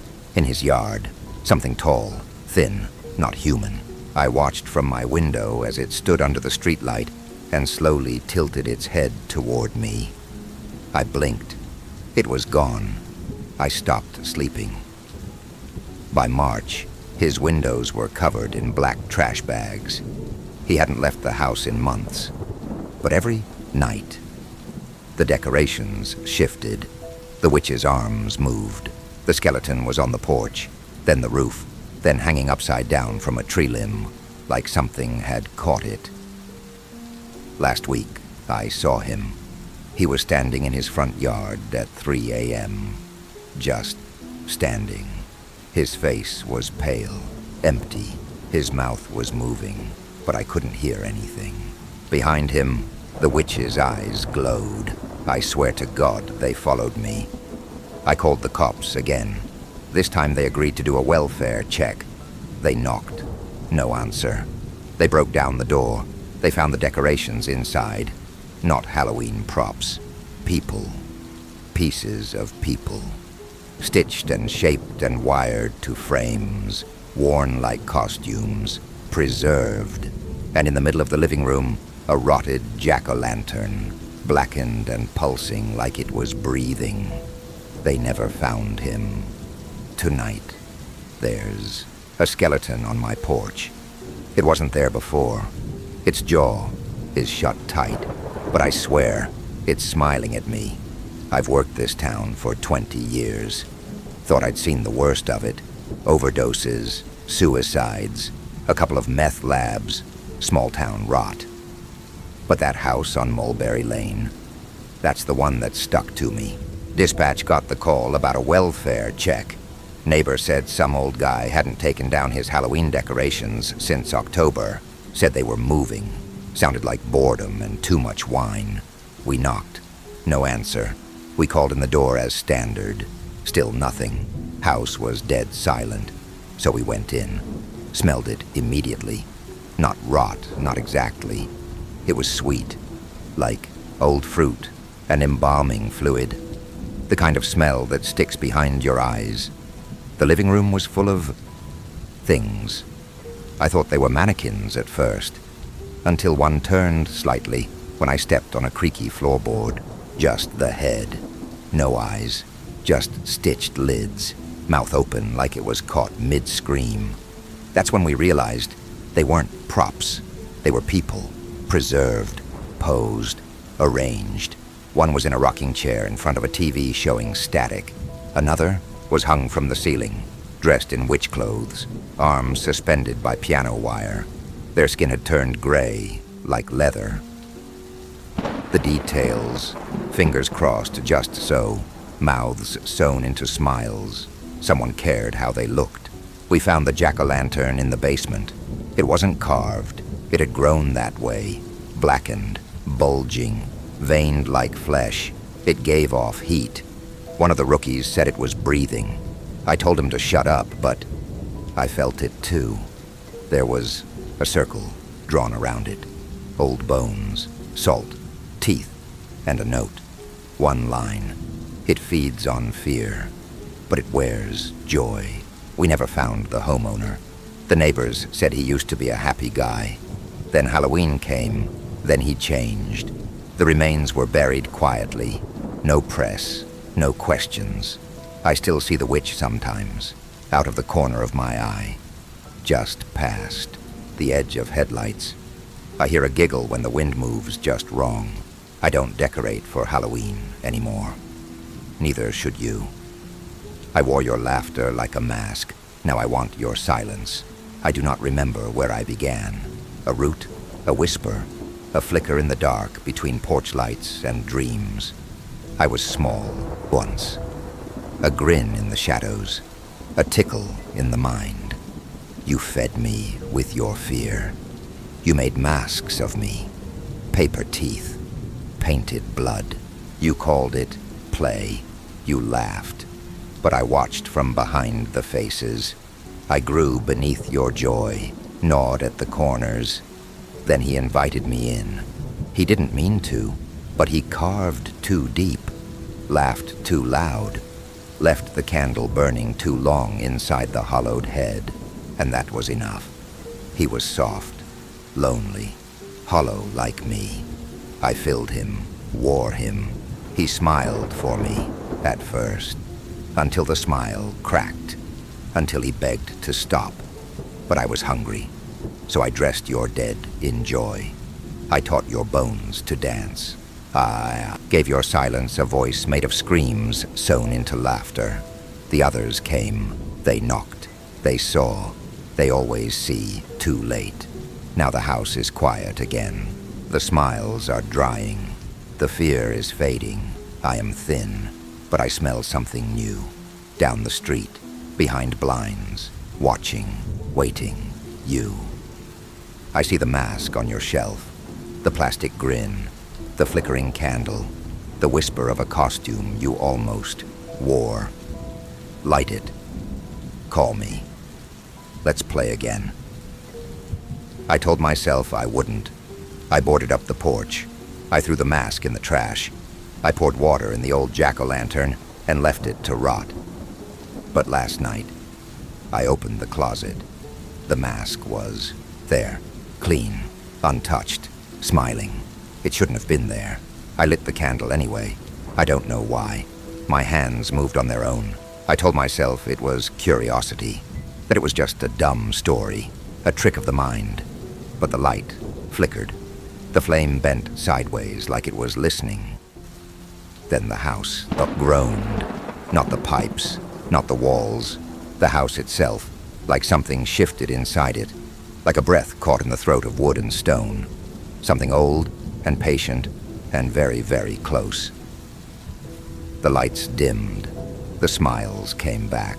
My reflection in the window grinned when I didn't. Outside, the skeletons on my porch again. Only it's not plastic anymore. It's too detailed, too wet.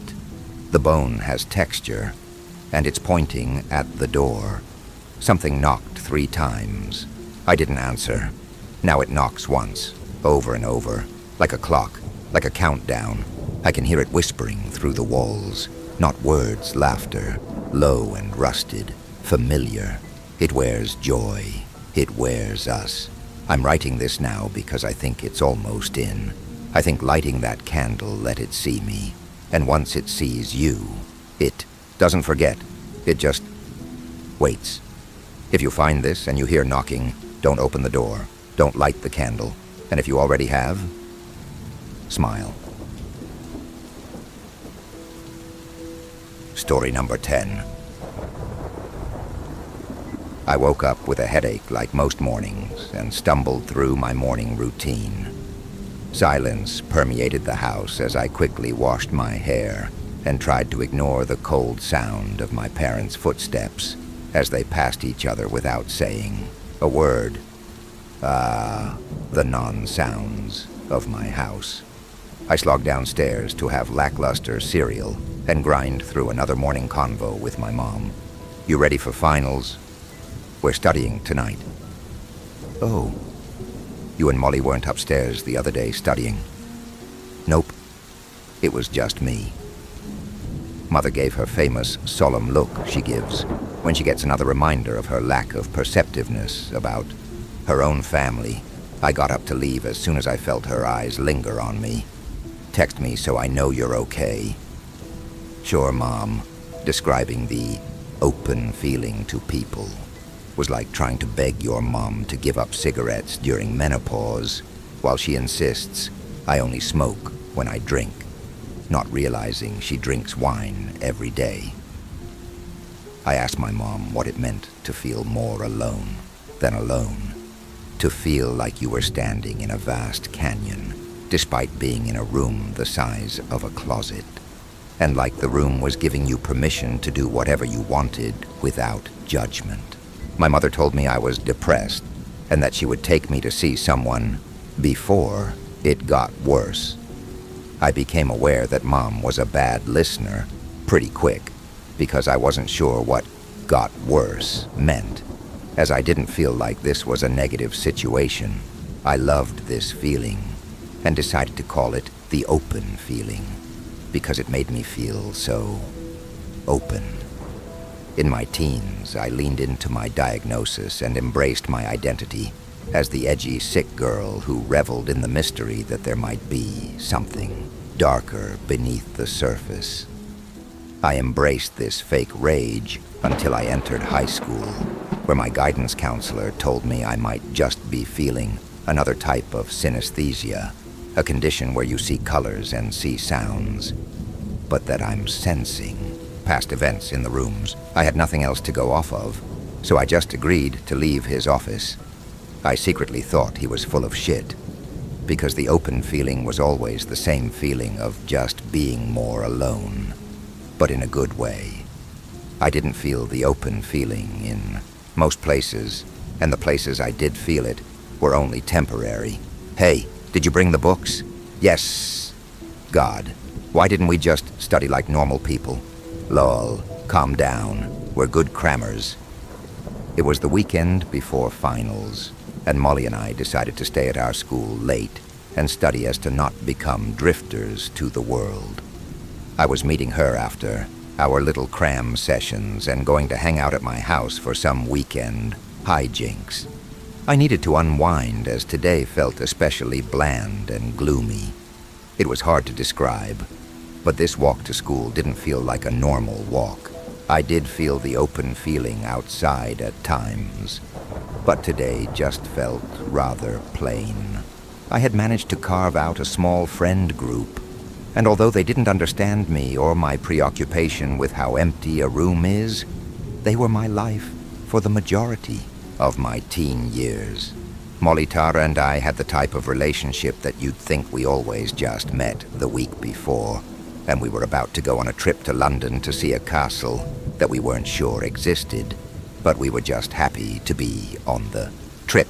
You'd expect me to say, it feels like we've known each other forever, but I always felt that to be an odd saying. Really? You've known each other forever? Wow, you must be sick of them. We used to spend time at Molly's house as her parents were always working, giving us the freedom to enjoy our special vices. This unfortunately had to stop due to her parents not liking the vibe I brought over a few years ago.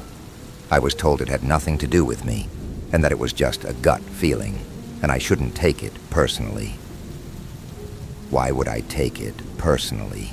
It's not like they had a reason. They just hate my general being. Nothing offensive or anything.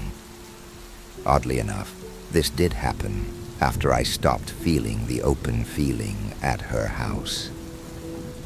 I didn't really mention the open feeling too much at this time, as I didn't need to freak out the people who thought more of me than just that weird girl. I kept my sensations to myself and journaled when I felt this feeling, which wasn't that hard.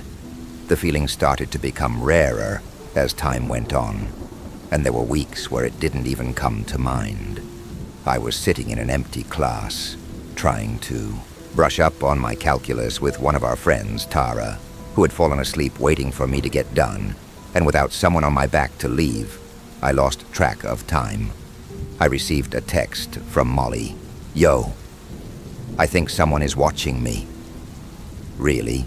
Is it anyone you recognize? I don't know. I just have that feeling. I've heard this before.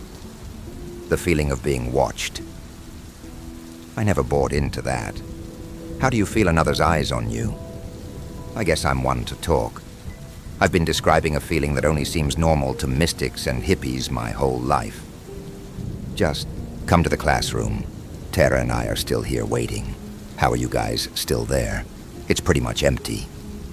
The cycle of the open feeling was, go to new place, experience the personal phenomena of complete openness in such a closed space, feel the feeling disappear, tell the people around me, have the people treat me differently, have the people avoid me, and wonder how a room with such an intense vibe can become just a normal room.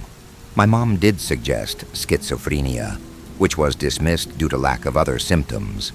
The feeling was hard to explain if you didn't feel it. It's sort of like explaining déjà vu to someone who has never felt it, explaining a random moment that triggers a strange sensation of having experienced this moment once before. Is easy when the moment is caused by looking at an old photo of a relative, but is much more difficult to explain when it's caused by someone calling you an asshole while you have another potato chip. It felt more strange thinking about the rooms I felt this feeling in my high school. The open feeling was the reason I used to love going to English class. Mrs. Lundy's room always felt so open, despite having no windows and very few vents. For whatever reason, the least open rooms are where I always felt the most open. Maybe it was not being able to look outside and had less distractions that gave me the mental clarity to feel this feeling. It was sad when the feeling went away after 6 months. I tried to finish so by the time Tara woke up, we could just meet up with Molly and ring in the weekend, but I wasn't fast enough. Tara's eyes opened as I was trying to scribble my last few practice answers for my English final, and she seemed more on edge than I've seen her in a long time. How long have we been here? Just a few hours. You've been sleeping like you're avoiding something. Tara touched my arm the way you would touch an anxious lover. I think we should leave. I feel weird. Don't worry. I'm just finishing a couple questions and we'll meet up with Molly. Molly's here. I want to go. Why didn't you wake me up earlier? I was still working. I didn't think it would matter. Tara just sat back and put her hands over her eyes and began to breathe, like she just had a jalapeno hot enough to kill, and bring herself back to life. The last time I heard Tara breath like this was on our camping trip last summer, when we got lost on a hike and had to stumble around in the dark for hours to find our way back to camp. We heard the sound of twigs snapping, and Tara was sure we were being followed. I tried to calm her down, but she just ran into the night. I got another text from Molly. Dude! I'm running by the quad. I hear someone's footsteps. My trade-off to having the open feeling appeared to be having no understanding of the complex feelings of my love danse, which left me isolated from a lot of people. I could relate to many things, but abstract fears left me confused. Why did my parents always convey a sense of dread around me? Why did I always get a sense that my friends have been keeping something from me? Why couldn't anyone understand what I was feeling throughout my life? The first time I experienced the open feeling was when I was taken to preschool and told to wait in the office for the teacher. I felt it the second my mom left the room and twirled around in circles the whole 10 minutes I was alone. I felt it in any room I was left alone in, and remember it all too well when it stopped coming. It was like I was supposed to feel something important, and the message couldn't stay too long. I finished my practice quiz, tugged on Tara to make our way to the hallway. Tara seemed cautious, which made me feel I should be cautious in the way I always had acted to calm down the people around me. I got another text from Molly. which made Tara screech like she saw a demonic snake. I called the cops. I saw the dudes sneaking around the lunch area. "Where are you?" I locked myself in Miss Lundy's room. I heard a scream. Was it Tara? Lol, yes, you scared her. I'd get away from where you are, now. I did see someone. Try getting to Lundy's room. We can chill till the police. Get here. I guess that settled it. I'm the broken one. Tara and I crept towards Lundy's room, wondering how serious we should take Molly's claim. Tara seemed to be less skeptical than me, so I just went with the flow to avoid another freak out. We made it 100 feet when I heard a snap in the distance behind us. Tara and I began to sprint into the dark unknown of these familiar halls, and began to hear the steps keeping pace with us, as if we were racing for the last seat on the bus. The dude sounded like he was purposely keeping distance from us, as if this were a game meant for only one person, and it wasn't either of us. During this corralling session, I couldn't help but notice how, despite being in a dire situation, these halls didn't feel that different. I've always heard that stuff like this was supposed to taint familiar places, but aside from the fear of being chased, I didn't feel all that different. I led Tara to a place I had made into a personal safe space.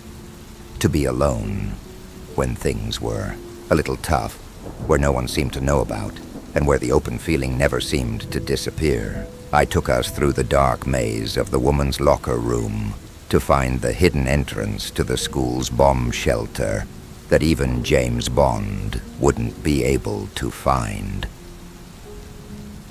We crawled through the entrance and felt around in the dark until we found some chairs in the corner. Holy shit, I hate this. Why did we stay here? Fuck finals. I know, I'm sorry.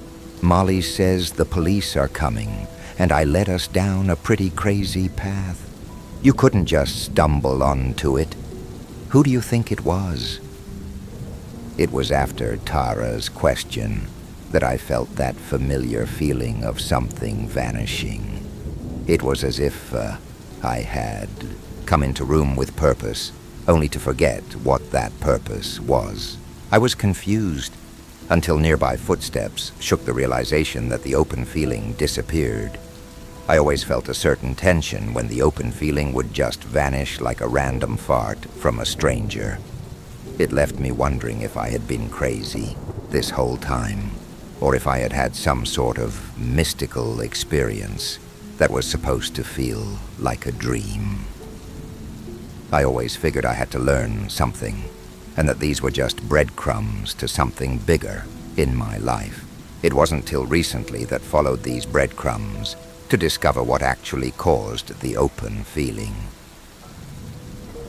Tara and I stampeded towards the exit, while screaming as if trying to scare away the reality of being hunted by Phantom of the school.